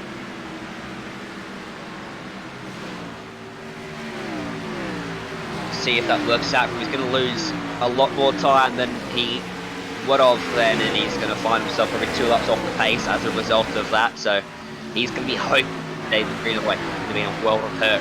You know what? In terms of caution. Ryan, the strategy call might make sense at the same time, though. As this has gone on, a lot of cars are now 50 or so laps in the stint. Remember, the max amount of tire where you can get about 70 laps, give or take, has been the target to go the very longest. Fuel, you can go up to lap 86 at the very most in the tank. Gorlinski said, you know what, I'm in the thick of traffic, may as well try the undercut, see if it works. But he'd have to go one of the longest stints in the entire week to do it and hope it stays green. Yeah, well, the issue for him, it might have worked, but I think you lose too much time in making that error coming to pit road too. That's why you got to practice coming to pits, because you can really ruin your race, because I did that once in a race too. Missed pit road, trying to come down, ruined my event, went from a top 5 to finishing in 20th place, something like that. Because you can't get back that lap. You lose an extra lap, or you lose an extra half of a lap. It's like 30 seconds you cost yourself because you slow right down a pit road pace almost. Then you got to gather it back up and then come back down again. So very tough for Wolinski. He's now going to work his way by all the slower traffic too. Lost him at least 5 seconds at the very minimum. It's such a hard pit lane to try and enter to during a green flag run because to have the most optimal pit road entry, you're going to have to stay on the banking in turn 3, then get on the brakes, turn hard left to have a variously big transition, 24 degrees to 0 degrees to the apron, and hope you can lock it up in time to get into the pit lane. A couple drivers spun out and missed the pit lane in the Cup Series race, including guys like Zelensky, like Novak. So the best of the best even made mistakes coming down that pit road, especially with all the marbles that built up during this race. The extra pace he has as he rears on the back of the lapped car and the lead lap car, takes them both around the outside. That is John Gorlinski absolutely flying out there. So let's just tell you how much quicker he is. He's just done a 21, so he's done a 22.2. He was 4 tenths slower than his previous lap because of the traffic. Second quicker than Honeycutt. And he could probably go even faster if he didn't have the traffic to contend with. Yeah, the fastest lap times in the 21.5s to 7s at the moment, but it becomes the question, what do you do if you're the rest of the field now? Because some of the drivers deep in the field are coming down, mind you. Alex Huffman, I should rather say, pardon me, the nickname there, much some of the drivers mixing up the strategy, for example, but if depending on when you come down, it might be the difference between winning or losing this race. If it goes green, it might be an optimal strategy for, say, Bolton, for example, Ryan, to try the undercut and get in front of Honeycutt with a good pit exit. Yes, exactly. It's been half a second behind him. And, well, a second a lap, you get that with just a 1 lap undercut. So, definitely an option for him. Pretty tight action here. Right in behind Adam de Blasio. Ryan Mercurio trying to fight away by. Jonathan Dalrymple gets a bit loose off the corner, adjusting the veins in there. They've come very close to ending up 3 wide at various stages over the last couple laps. Zach Hudson in there too. Now he gets to the outside, just Justin Levine. Ryan Mercurio. And it's going to work for him because de Blasio lifted off and let him go. That checks up Levine massively, who was behind him at the time. Really gets unfortunate with that. And did a good job not to turn him around. Yeah, it looks like de Blasio has absolutely fried the tires here with how slow he's going. I think if I was him, get over the radio and say, I've got a tire problem. Go, go, go, and find your way to pit lane because the more you stay on the track at this point, the more time you're going to lose, and he's lost tons of it now, these past 2 laps. He has got no grip on the right side of that car. It's almost as if it's blown, isn't it? But it might have gone there, in fact. Oh! Up into the fence, up into the marbles, and he needs to get himself down to pit lane because that car is fighting on a very, very downward slope at the moment. Yeah, he has to come down. Was his last lap. That's over 3 seconds adrift. He has to come down. That tire has to be just about blown. It looks like he is. Looks like he said, you know what, I have enough. They do get a warning in the car if one of the tires gets to 20%. Definitely might have been one of those cases there. I think you're right about that. But our race leaders are yet to pit. Bolton has reeled in your race leader, Caden Honeycutt, from half a second down to a quarter of a second now between them. So these guys might fight on the track here. Now's when Bolton should pit. Because he's right there and you'll get by him. Even if he has a couple tenths slower in lap or time pit lane, he'll gain about a second out there on the outlap over Honeycutt. So here comes Gorlinski, by the way. He's about to unlap himself. Get one of his laps back at least. Just again shows a bit of the mistake there. Before 2 laps down, now just a 1 lap down because of that missed pit lane. But here's the thought process again, Ryan. You don't want to end up coming in and having a caution flag come out with the mix of different drivers on different tire cycles because that's where you never know what's going to end up happening. You don't want to be pinned a lap down, lose all your track position, and end up losing the race potentially in that regard because of that mistake. So many drivers on Tuesday said if they got to this case, they would stretch it as long as they can. If I was Bolton and Honeycutt, yes, think of the undercut, but try to stretch as much as you can as we take a look at the replay because of a bit of trouble. This is Joseph Gallotta coming down the the back straightaway. What's going on for him? Is he trying to come to pit road and maybe lost it? No, he just lost it on the entry into the corner, slid his way down into pits behind and into the fence he went. And toes back the last couple hundred meters to the pits. And now he's retired from the race. He said it himself, Ryan, in the text chat to all drivers and teams. He didn't practice the pit road entry. May have been vital because you see the results as Doucette makes his way to the pit lane.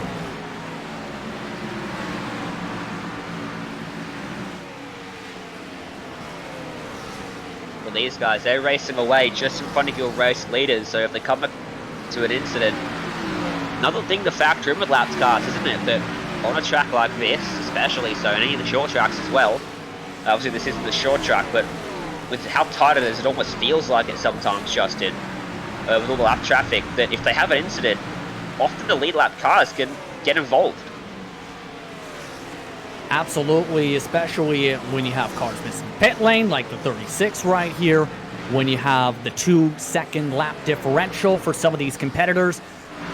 Again, that's why in some cases drivers would elect to stretch it out in case there is a caution, because if you stay out, it might be the difference between, say, pitting your normal cycle and finishing, say, top 15, or being up at the front and, say, coming away with the top 5 as a result.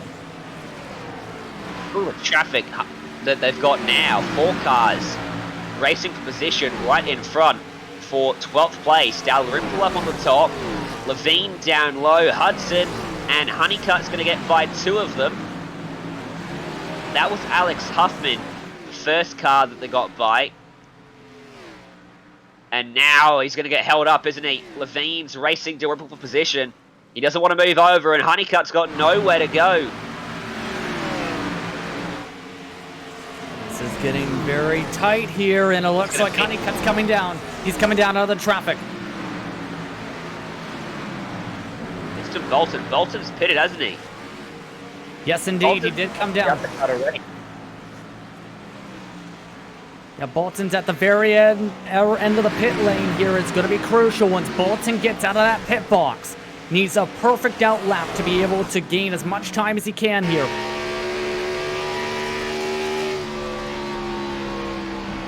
The music of Bolton pitted a lap before Honeycutt. He's coming out of pit road while Honeycutt comes into his pit bay. That's how long you spend touring pit lane before you even get to your pit box. He comes out onto the racetrack now, Justin Bolton, right in behind Justin Levine and Bryson Hicksonville. And Doucette will go by him too. That's not for position. And let's see where Honeycutt joins in. It is for position, in fact. So Doucette's jumped him. Honeycutt's through the middle of 1 and 2. It's going to be tight, I think. And he's got him. Oh! It's going to be... Wow! Honeycutt was trying to push Doucette through. Doucette had to check up as Honeycutt came out right in front of him, and Steven Steffen just got in the way of those guys. So somehow Honeycutt fends him off. That's not going to be a popular move. Not a popular move at all, because Honeycutt came up and tried to squeeze the lap car, used him as a pick, and all Doucette and Bolton could do was slam on the brakes to make sure they didn't wreck going down the back straightaway. Would have been way too risky to go 3 wide in that situation. Not going to be the most popular move there to check up the drivers coming in full speed. The replay there. I don't think he did anything wrong there, Justin. He kind of held his line. It was just unfortunate there was a left car that was outside. It was just, I think, partly, yeah, the timing of it, of when he came out of that pit lane, absolutely. But it definitely was to his advantage to have that car put up the line. Otherwise, they would have been able to easily get around that middle line and go side by side for the lead at full speed. Fortune favoring Honeycutt then. but he doesn't lead the race just yet. A few drivers yet to pit. Austin Yarborough, Thomas Hazard, Johnny Borderidge, and John Gorlinski has actually got himself. Steve Sheehan is the effective race leader. John Gorlinski second. But they're on much older tyres already. And Honeycutt is coming now on the back of Honeycutt, on the back of Gorlinski, and he picks him off very easy. So the extreme undercut has its deficits, doesn't it? Because now he is on like what 20 lap older tyres than these guys. Yes, yeah, that is massive right now, and more dicey moves for Bolton. Second time he's had to check up too wide with lap cars. That big undercut strategy, this is where Gorlinski really hopes for a caution. When everyone's cycled back onto the lead lap, he needs Yarborough, Hazard and Toyota to pit. That he's going to hope for a caution, and he'll come back down. He will have gained positions, but in a few laps' time, he'll be further back than he was before he pitted. Look at how dicey it is right behind Yarborough, though, with all the drivers on fresh tires. He's not making it easy for them either. Electing to stay on the bottom side as they'll have to dodge some more cars here. This has been dicey. And Baldridge gonna make it even more tougher. He's hoping for a caution here, Yarborough. If one comes out, he's put himself in a very good spot because the drivers behind, even guys like Honeycutt now, are going to be looking at taking tyres when the caution comes out because they've been out there long enough. But you know, they have to take the wave around to get the lap back. So at this point, Yarborough's in a very good spot. He would be able to restart the lead of the race, or at least the top three, and have a big advantage in terms of tyre wear too, so the guys took the wave around. So this strategy works for Yarborough if the caution comes out. If it doesn't, he's going to find himself buried in the field. Especially since Honeycutt just unlapped himself. There's only now a few cars on the lead lap. Yarborough, Hazard, Toyota, Honeycutt, Sheehan, Bolton are those drivers at the moment. Oh, how many cars in trouble? And Sheehan shoots back up the track.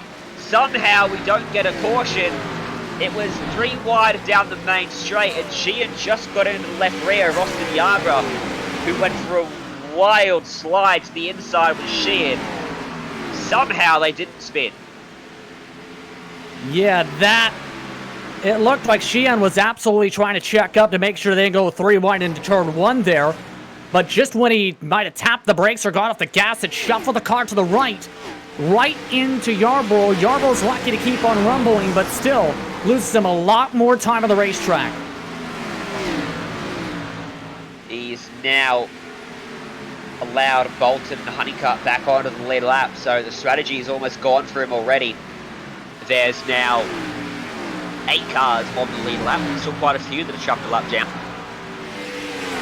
Some of those are extremely early, like really hurt, isn't he? He's a lap back and not going to improve because he can't catch Yarborough. His tyres are older than his. Keep in mind, too, Yarborough's just about on the edge of the fuel tank, if not just about out right now. Now 87 laps of the stint. If he doesn't come down in the next couple of laps, I'll be shocked. Good news for him, if he pits here, he could still be in a good spot because he'll have very fresh tyres for the run to the end, especially if there's a late caution. He might decide to stay out. I don't think he's got enough time to catch back up to the lead lap because he definitely drop off it, but caution comes out, who knows what may happen. But still, he's staying out there on the racetrack. Surely getting towards that window with the tyres start to get really dicey. Surprised still again how long he's stretched out. Remember, he's had a couple caution laps, but some of the others are flying through the field who took a bit of a longer stint on their tires. Allen able to get by drivers like Doucette, who is on 4 lap older tires, while Sheehan, that damage is absolutely hurting him. He's been falling behind, and he's on some of the older tires in the field.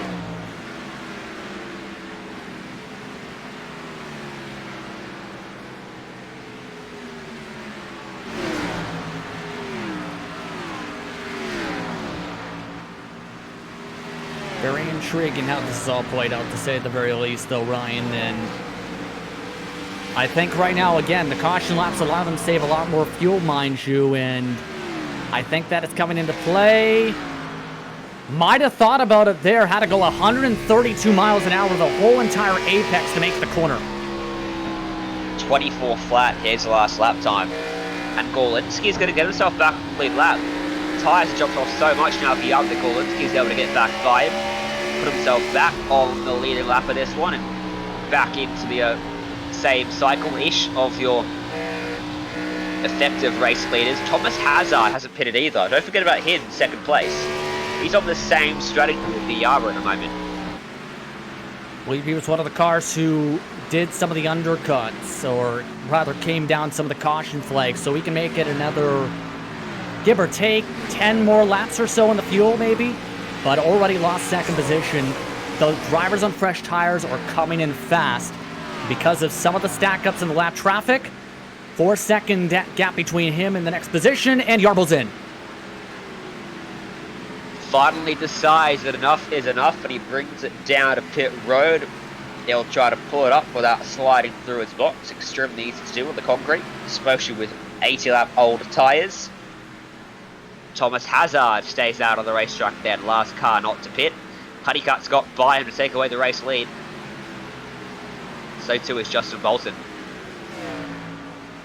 At the very least, going to lose the lap here, but be one of the fastest cars on the racetrack afterwards. But Honeycutt, he's just been able to put on a clinic here once he's got these long runs. The fastest car at the track in 22.6s. Only a couple others, or even with a tenth or two of him.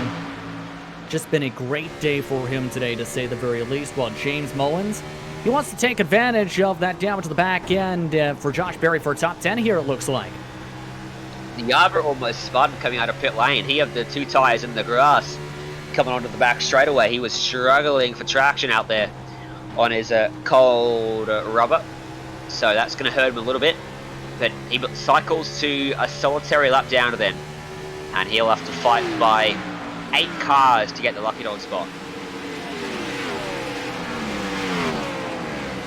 Now, mind you, they also passed by Team Latoyko, who's also still trying to stretch to stay on the lead lap if they get a caution flag without a front end. But keep an eye on Yarbrough's pace. He is one of the last cars a lap down, so has to make up a ton of time. But there's a chance he can try and recover a top half of the field finish here if he gets a long enough run here and is able to catch up to some of these cars, especially if they keep on fighting. If you're in the case of, say, Mullins, who is still trying to find a way around Berry without that back end. And Honeycutt must be praying this one's going to stay green, then out front with a margin of 3.4 seconds back to Justin Bolton, and the lapping the same, so the gap is staying pretty constant. A very good spot at the moment. Brody Castetti up there in third, did a very good job. The solitary Aussie in the field. Always good when an Aussie takes it to the Yanks in NASCAR, Justin. As a Canadian, don't know that exact feeling, to be honest. What about what a Canadians like to go ahead? What about when a Canadian takes it to the Yanks? Oh yeah, that's absolutely happy feeling for some of these drivers.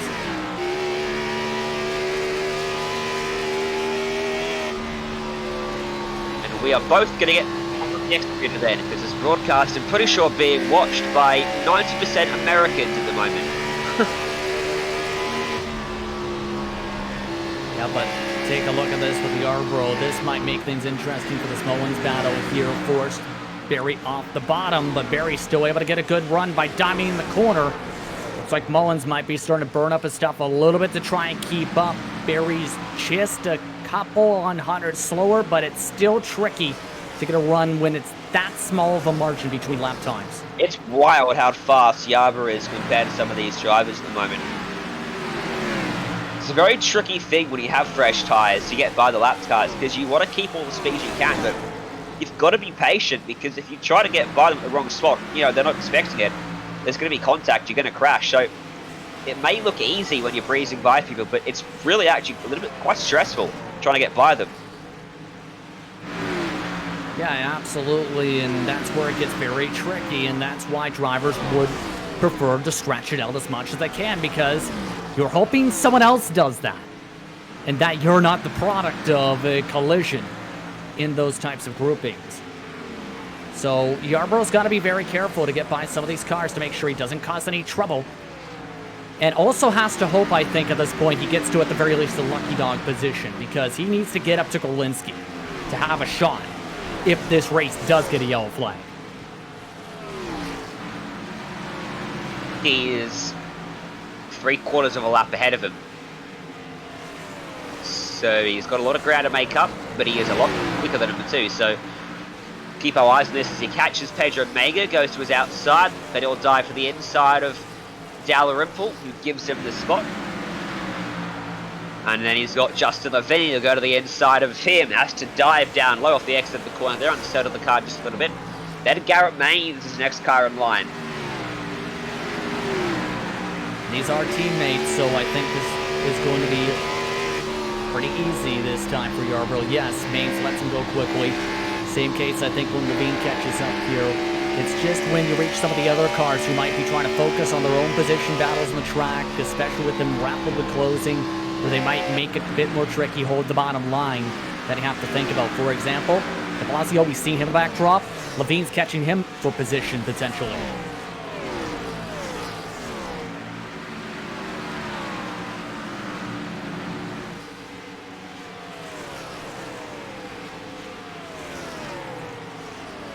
So this race just naturally progressing, I think is the phrase you can put it here, Ryan, as. Keep an eye right now on what's happening with Justin Bolton, though.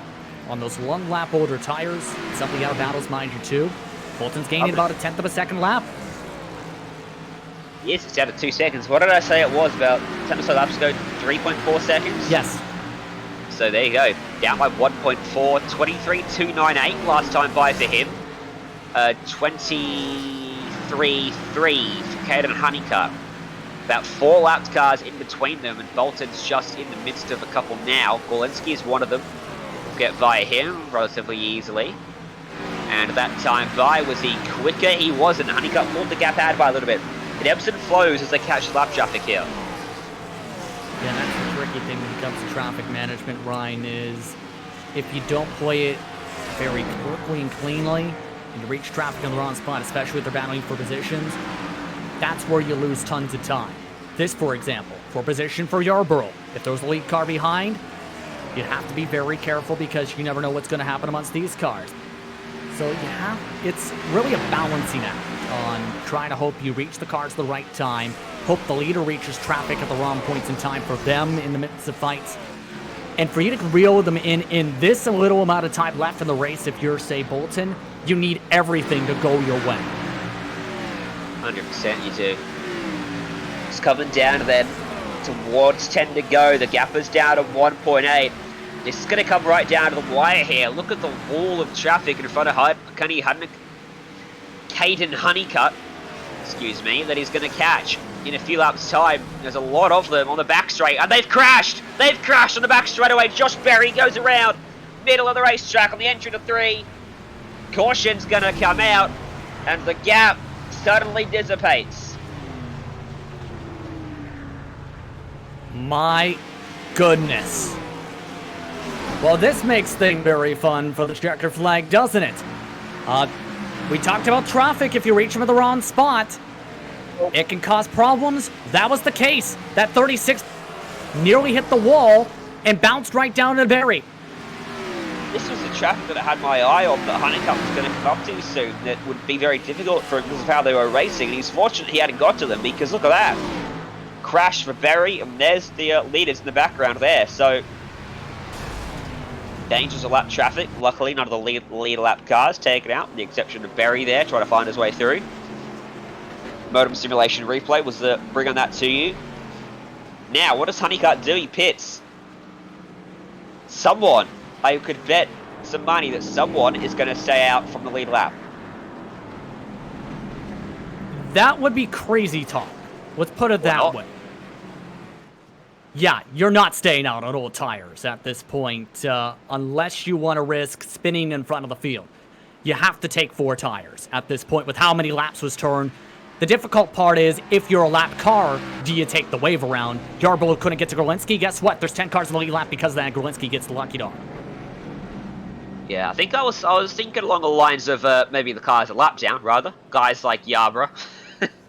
He hadn't quite got back to the lead lap, had he? So, yeah. The guys that went for the big overcut, they'll stay out, you would expect. Someone like Yarborough.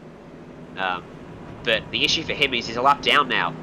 And is he in front of the race leader? That is what's crucial. He is. He's between the race leader and the pace car, so he'll get his lap back here. Will he? He should do. Yeah. He will. But he's going to be at the very back of the field, but he should be able to get a couple of spots at least. Be interesting to see how far he can go. He's going to need a few things to go as well to get to the race leader. Going to be very tough. It's going to be about the guys. Caden Honeycutt, Justin Bolton. And has John Gorlimski propped into second? He has. Or is he going to take the hard left to pit road here? He was the lucky dog, remember. He was the lucky dog, so he'll have to come pit. back down. Didn't get enough sleep. That's my excuse. It's sort of a blur, Justin. The interesting thing, though, is not just the wave around cars and how they'll handle the start, since they have to go full speed to catch up, and it's excessively tricky to make a start on older tires. If you're some of the other cars now, say Honeycutt, Bolton, how do you again approach the start? We talked about it, where it will come down to how Honeycutt dictates this start. At this many laps to go, you are not coming down again if you're on the lead lap. Whatever tires you're on, you're banking on it going your way and keeping the car clean. So it's down to how Honeycutt starts this run off the restart, Ryan, how Bolton responds, and if Bolton can somehow, some way, get a run to the bottom side and make it side-by-side in corner entry.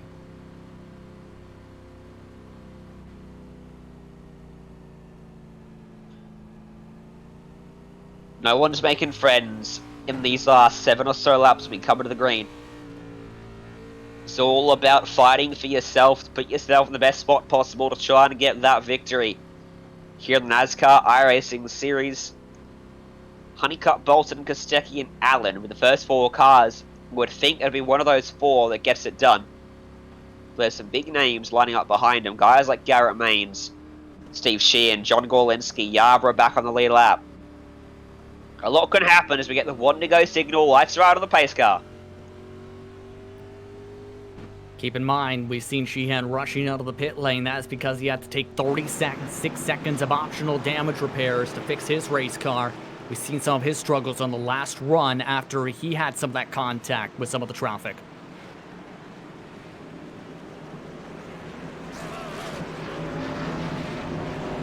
Tension to be high for the drivers now. The nerves as high as they are all race long as they get themselves set and ready to come to the green flag at a virtual Dover International Speedway. Through the high banks of 3 and 4, this is going to be a grandstand finish with 6 laps to go. Coming to the stripe, it's Bolton and it's Honeycutt off the front. Coming back to the start-finish stripe. Here we go. Let's go back racing. Green flag in the air. Great launch for Honeycutt. And Bolton's going to have an issue because Kostecki's got to his inside. Exactly what Honeycutt wanted to see here. Just needs to hope that it stays clean and green. In these many fights, they were 2 to 3 wide off the jump. Kostecki gets it done on Bolton. Doucette going to try to follow him through. Look out for James Mullen. He's been nowhere this race. Suddenly he's up in the 6th place. And Honeycutt's got a margin of 6/10 over them already. As shooting up the racetrack goes Bolton. And this allows Mullins to his inside. And what about Jeremy Allen trying to get to the inside of both of them? Forces Mullins up the racetrack. Trying to take advantage of that bottom side once again. He's not been afraid to make it 3 wide. But Doucette, can he get his way up to Kostecki? Fastest lap of the race this time by Honeycutt. Honeycutt is running away up the front. He's got the gap and he's not letting it slip right now. 7/10 over Kostecki and Doucette. who are separated by 2/10 themselves, all stacked up for 4th place. Jeremy Allen all over the back of Justin Bolton, and to his inside. Bolton has not got fired off this restart, not got the pace he had before the caution came out, and he is really struggling. Back into 5th now after restarting to 2nd. Have to wonder what he adjusts in the pit lane to try and fire off better. Looks like it went the opposite direction, unfortunate for him, but Doucette's now the fastest car on the racetrack, and the caution flag is out. We're gonna go to overtime here on the iRacing Esports Network. The green-white checkered gonna be required. Justin Levine with big damage on the front straight. Take a look at the replay here to see what happened. Now back to 19th position was one of the drivers who were trying to come around the racetrack, took the wave around, were on much older tires, while a couple others were also looking to fight. Hazard, seen him try and stretch with a bit fresher tires. Right there. Huffman actually hit the car behind Levine, and then Levine got hit because of that bump from behind from Hazard. Maybe just a chain reaction. Yeah. Huffman did get caught up in it in the end as well, getting hit by the spinning car. Yeah, Hazard didn't want to be on the inside, did he? It just affected him, that bump, but he missed his line, trying to keep it glued to the bottom and wasn't ready for it. And so, who pit? Steve Sheehan is the first car into pit lane. He's followed by John Gorlinski, Austin Yarborough, Brian Mercurio, Jose Solis Jr., Hazard, de Blasio. A lot of people have pitted here. There was 19 on the lead lap. A top 10 off this restart, I think, will be old tyres. See how it shakes out. Yeah, it's going to be fairly difficult. Mind you, if it was a fixed setup race, you'd be buckling on and holding on tight. Open races, it's not as much of the tire spin, but it's still a factor if you hit the gas too hard. I don't blame some of the cars, though, for coming in from what we see. Remember, a lot of them were wave-around cars, Ryan, so they needed to get the fresh rubber to be able to try and fight in case anything happens on these GWCs. Well, everyone else, as we mentioned, you don't want to sacrifice the track position. You are not coming down again and risking going to the back of the field. For those new to iRacing, maybe new to NASCAR instead, or one or the other, maybe both, talk us through how's this going to work out, Justin? How's the green-white checkered system implemented? Well, the green-white checkered system is implemented such as this, where you have 2 laps to get to the checker flag. If you get a caution flag during the first lap off the green-white checkered, they will restack them and rack them and have a second attempt. Same would happen on the second attempt. If the white flag is seen and reached by the race leader, the race is official. Anything can happen on that final lap. But if we go to a third green-white checkered, that's where if you get a yellow flag before they get to the white flag a third time, race finishes under caution, race is official at that point for whatever cars can make it to the checkered flag. In other words, it could be wild here off this start with how many cars looking to fight and others hoping to get to the white flag to get this race official. Yeah, one to go signal on the caution period when we come into the start-finish line this time. How about Brody Kostecki up onto the front row then? The Aussie with NASCAR history going to be restarting outside row number 1. Can he challenge Honeycutt? Honeycutt has got a fantastic restart after fantastic restart every single time so far, but all it's going to take is one slip-up, and he's going to be under all sorts of pressure. Yeah, he's got to be able to time up the start perfectly. I think if he can keep it side by side and try and press the driver below down, he might be able to do something. It's going to be tricky, but he might have a shot if he tries it that way. It's his best chance. Second chance, get a better start than the guys in row 2. Get to the bottom, right at the start and finish line. Try and attack Honeycutt as quick as you can, preferably by 3 and 4. Thank you to everyone who's tuning in on YouTube and Facebook, on YouTube on the iRacing Esports Network. We hope you've enjoyed the show today from the Monster Mile for another round of the NASCAR iRacing Series each and every week at Friday on 9 p.m. Eastern Time. We broadcast what is generally the highest strength of field of the week's strength of field, we're going to call it. And it's proved to be one of the best races of the week for myself as a commentator. Justin, I don't know about you, but the action's been some pretty wild and fun stuff, and this restart is going to be no different. A green-white checkered to conclude the evening. We've got 2 more attempts should we need it. Can we do it on attempt number 1? Pace car gets out of the way. Caden Honeycutt in control of the field. Green flag out. Kostecki spins the tyres. He shoots up the racetrack and Doucette goes through. And look at Jeremy Allen trying to cover off the inside from Bolton. There was the tire spin we talked about. Now Doucette needs to try and somehow close up to Honeycutt. Everybody else crashing in the backdrop. So is Junior Golinski hard on the fence. Caution's out then. We'll stack him up and try it again. It was Golinski. Hard into the fence. Honeycutt. He was so close to making it back to the white flag, but he's going to have to try one more time. Here's the motor simulation replay of what went on further back in the field, coming down the back straightaway. And it looks like Orlinski knew there was a problem as soon as he got to the apex. Was way too high up, was already trying to put extra wheel in it to avoid the wall, to the point where it instituted so tight that he got loose. Nowhere to go for the 13, and the hard hit once again for the second GWC we go.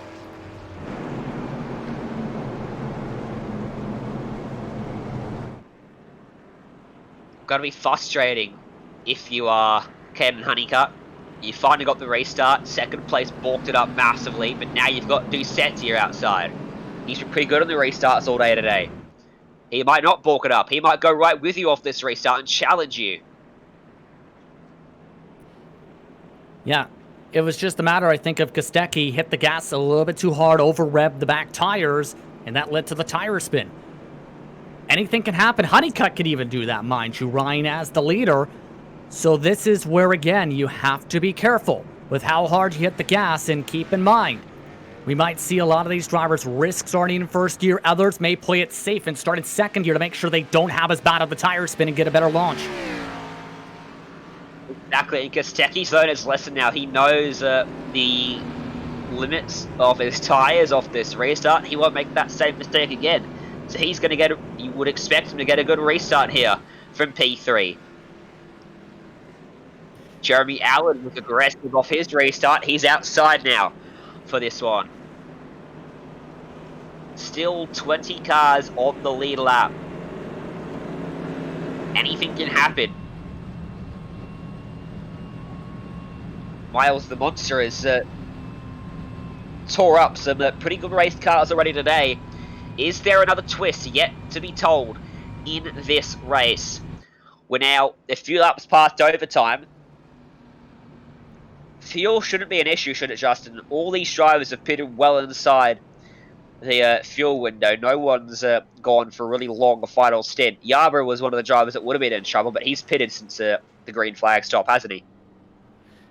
Yeah, you're not thinking about fuel at this point. You're just hoping that you don't get stacked up in any chaos in front of you.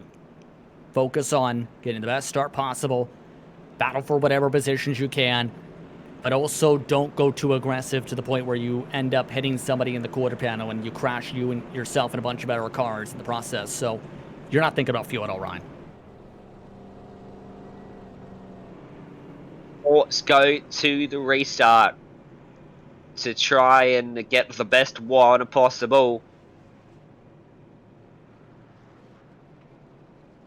Jose Solis Jr. is not going to be able to come back to the green flag, at least not with much pace. His engine has seen better days. His car has seen better days. I'm sure Honeycutt's mental state has probably seen better days too, having to fend off 2 green-white checkers late at Dover. But that experience in real life, I'm sure, beneficial to him, as he'll be able to draw on that to try and keep himself nice and cool, calm and collected. Yeah, right now, if you or any one of his teammates, if you're Jake Matheson, the spotter, you're telling him, just be careful, stay calm, don't panic. If you panic, you'll make mistakes. And if you make mistakes, it's likely taking the whole field with you. So don't mess up. Just keep it calm and take a deep breath. Because if Honeycutt can get a good launch here, Ryan, it's his race to lose. Exactly. And the spotters, they're a big part of this. A lot of the drivers are running him into the top tier of NASCAR racing and iRacing. A lot of their spotters are top drivers in themselves. Jake Matheson, he's been in this broadcast a few times, doing quite well. Will Norton was spotting for Ryan Doucette earlier on in the evening. So a lot of very fast drivers helping out their teammates here, and you can see why these guys are as fast as they are, and they're all helping each other out. Attempt 2 of 3 to get ourselves to a green flag finish at Dover. Green and white checkered on the iRacing Esports Network. A grandstand show for you guys today. Honeycutt takes us back to the green flag. Doucette slots in behind. Top 4, single file across the stripe. Here we go.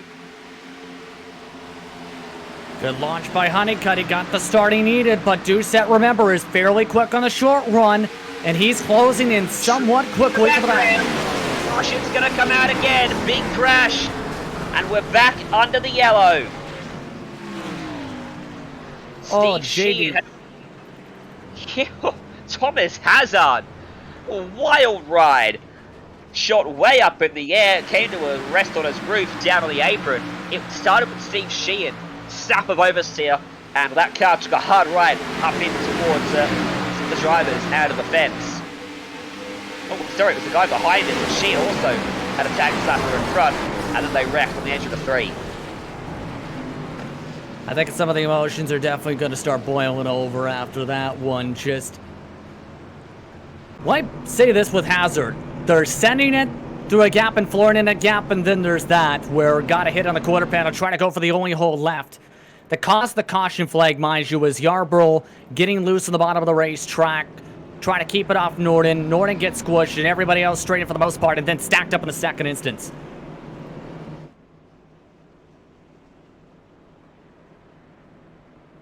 Well, next week we go to Martinsville, don't we? And, oh boy. Tempers, if they're hot after this, well, how's it going to be after we go short track racing at the paperclip? Fairly hot. Yeah, it's a great little stretch of events, isn't it? The last few weeks. Bristol, Richmond, Talladega, Dover, Martinsville. Dustin Johnson gets a lucky. Yeah.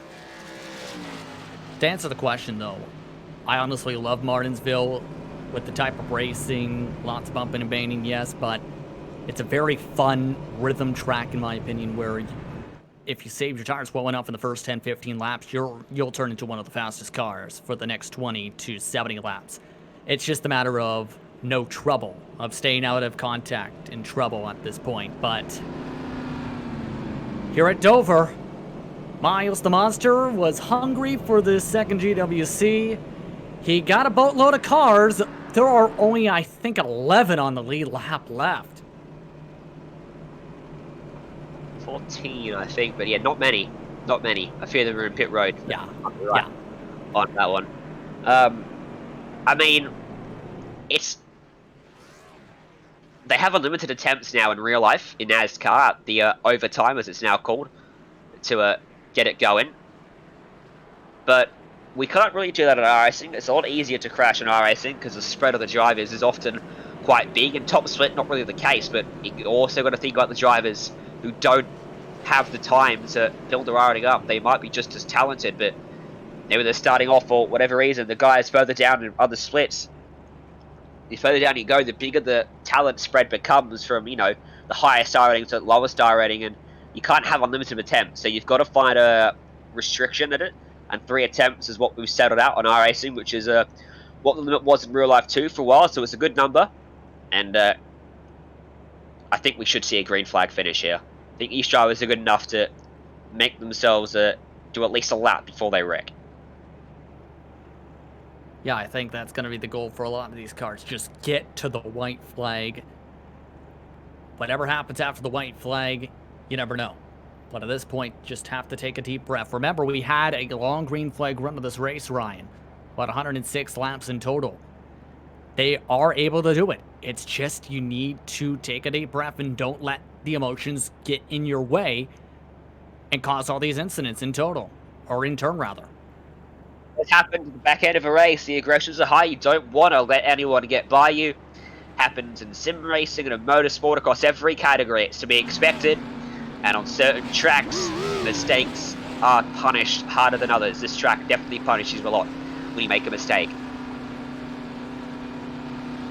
Poor old Honeycutt. He's got to do it again. He's restarted from position number 1 over half a dozen times today. One final time. He has got to nail this restart. Don't spin the tyres. Apply the traction perfectly. He's slightly less grip than last time, but still plenty of grip and available to him. Get to the inside and just hit your marks. Don't overdrive it. Don't worry about Doucette behind.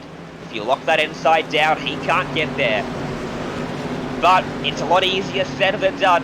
And this is going to be it. The final attempt to go racing once again in Dover. The NASCAR iRacing Series under the control of Honeycutt. The green flag back out. The third green-white checkered is green. Good launch again by Honeycutt. Just needs to get himself to the white flag or get the checker flag. Perfect jump he needed. Allen and Maines almost come together. Allen on the outside swoops around him to take away P number 4. Maines into 5th. We're going to get the white flag one more time around at the Monster Mile. Doucette 0.2 of a second behind Honeycutt. He's not close enough. Just one more corner to navigate there for Caden Honeycutt to come across the stripe and get him done at Dover through 3 and 4. He's fended him off on more than one occasion tonight. He gets it done. He wins here at Dover International Speedway. Wild ending to this race, but Honeycutt made it clear he was the quickest car and driver on the track tonight. Him and that entire organization, I think, are about to celebrate as Kostecki gives him a very hard shove to say congrats. And, but not the first time today, this week, this season even, a first time winner for the season on Friday night, and that makes it 11 from 11. The streak continues. We'll go to a break here on the iRacing Esports Network. We'll come back with results and post-race interviews. Stay with us.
Welcome back to the iRacing Esports Network. We've wrapped up the racing here at Dover for round 11 of the NASCAR iRacing Series, our 11th different winner of the season here on a Friday night, the strength of field, the top split of this event.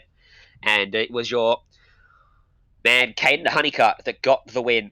Ryan Doucette second. Brody Kostecki, Alan Maines, the top 5. Bolton Mullins, Yarborough, Hicksonbaugh, and Johnny Baldridge running out the top 10. Baldridge had a very quiet race, but a good result up there in 10th.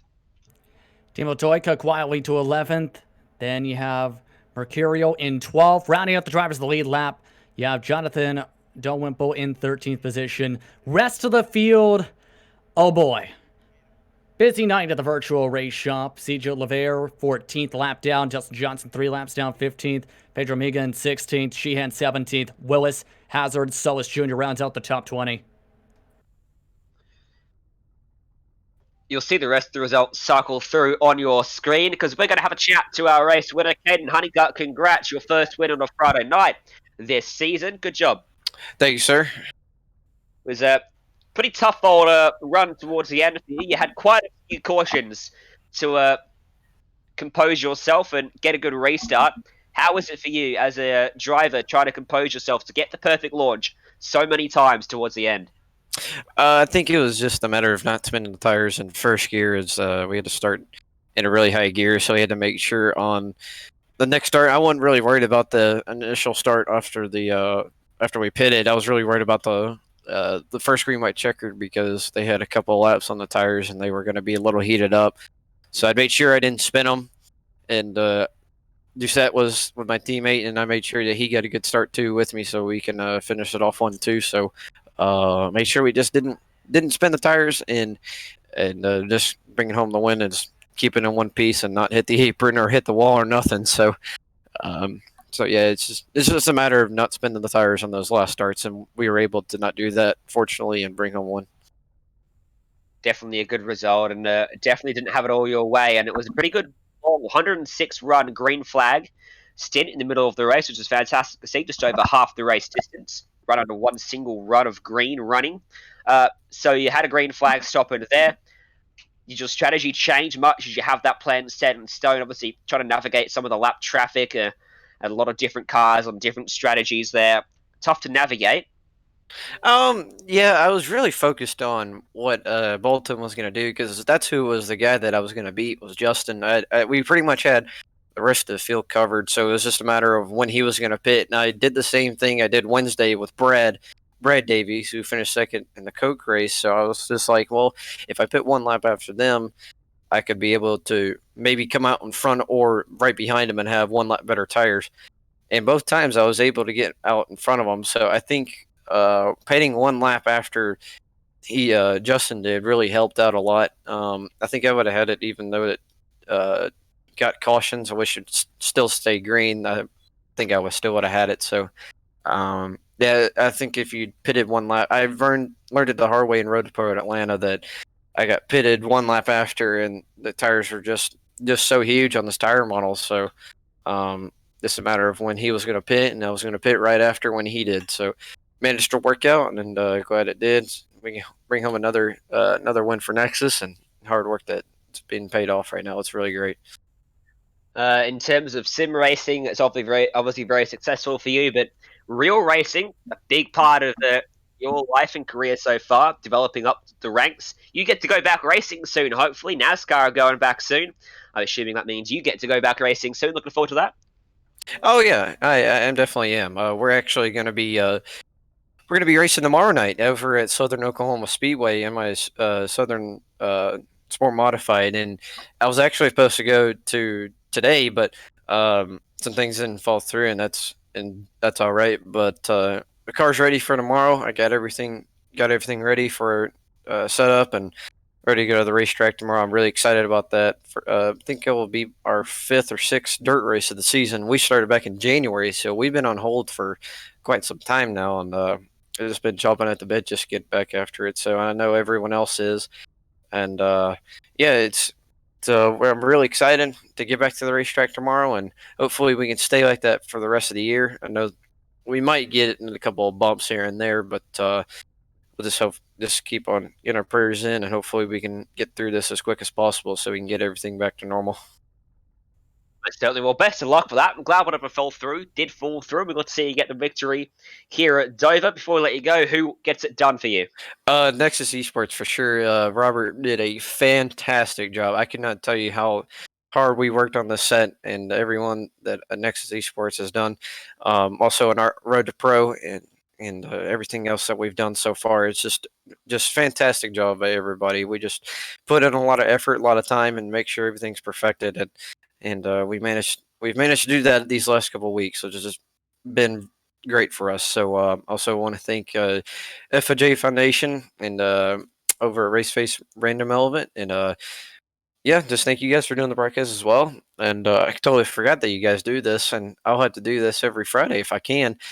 And yeah, just thank you guys, and hopefully we see y'all again next week. Thank you very much. That was your race winner, Caden Honeycutt, then. Getting ready to go racing tomorrow night out in the real world. Best of luck to him for that. But standing by with Ryan Zuzek, going to be Justin Prince. Yes, indeed, Ryan. First things first, let's talk about your race today. You were good on the short run. Your teammate, Caden, was better on the long run at times, but you had to claw your way back up to second place. First of all, let's talk about how you felt your race went tonight with your 55 lead laps. Yeah, I was good. I was having a good race at first, obviously, because we were having those short runs, and I was just getting a little bit too tight on the short run. I was overdriving the car, and then I tried saving once I lost the lead, and it was started getting looser. So I don't know. Was just missing a little bit. Not on the setup, obviously, because I mean, Caden was on the same thing as me, and he dominated. But yeah, I guess I didn't learn the track as well as him. Now, let's also talk about how the finish went along for tonight. As this race progressed tonight, had that long green flag run, had a lot of shuffling and contact at some point of that race. How difficult was it to try and compose and bounce your way back from that? At one point, you were shuffled out to about 9th position. Yeah, I wasn't really concerned about how far back I was because I had a feeling I was gonna gain the majority of the spots back once the pit stops had cycled themselves out. It was just maneuvering the lap cars was just scaring me to death. There was one time when Caden pulled back on the track, I almost ran into him because I was sandwiched between him and a lap car and had Justin right on me. So yeah, maneuvering through the lap cars after the pit stops was definitely the biggest challenge. Indeed. Have to ask this as well. How is it that your cars for you and your whole organization are so quick each and every time there was a short track race? It seems Nexus, for about a year and a half, 2 years at least, minimum now, have been, you can pencil your organization's drivers in for at least 1 or 2 wins in NAS week. Yeah, it's just a lot of hard work and effort. Uh, the guys over at Nexus put in a lot of time into our setups, and I feel like actually we've been getting a little bit better even on the bigger tracks. Been seeing improvements on them, but yeah, short tracks seem to be like where we really shine, I guess. Next race is also at a short track, Martinsville. How's the preparation going for that so far? Pretty good, pretty good. Um, One of my favorite tracks. I'm a really big short track guy. I love the short tracks. Dover, I don't necessarily consider a short track. It's so high banked and you're going so fast. It's almost like an intermediate. It's weird. But yeah, I'm really looking forward to Martinsville. Anyone you want to thank before we let you go? Oh yeah. Gotta thank Viper Graphics, GFIArmstech.com, Roofers Edge and Siding, South Middlesex Cleaning, the whole JDR Motorsports crew, everybody at Nexus. You guys for putting on the broadcast. And congratulations to Caden. Congratulations on the second place finish. You and your teammate led 180 of the 215 laps combined. Congrats. Thank you. Ryan Doucette coming home in second tonight. Back over to Ryan Jones.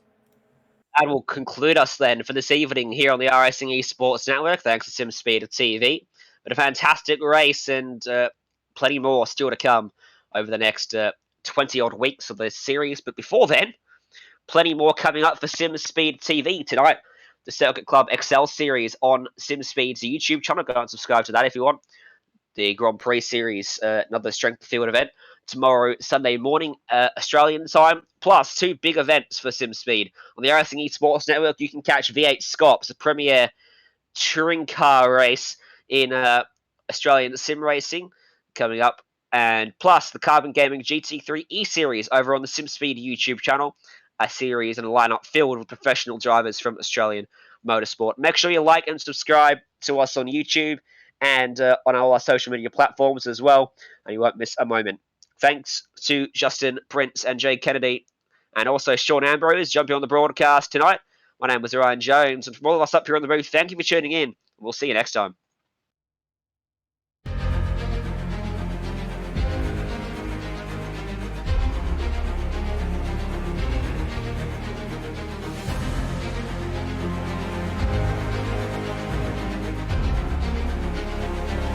This is fantastic. This is GT racing right now.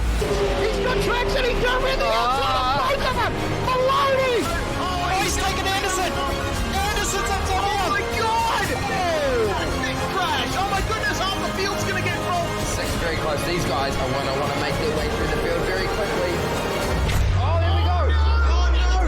That's massive. This is it. This is over. I can't believe this. Oh my god. God, what?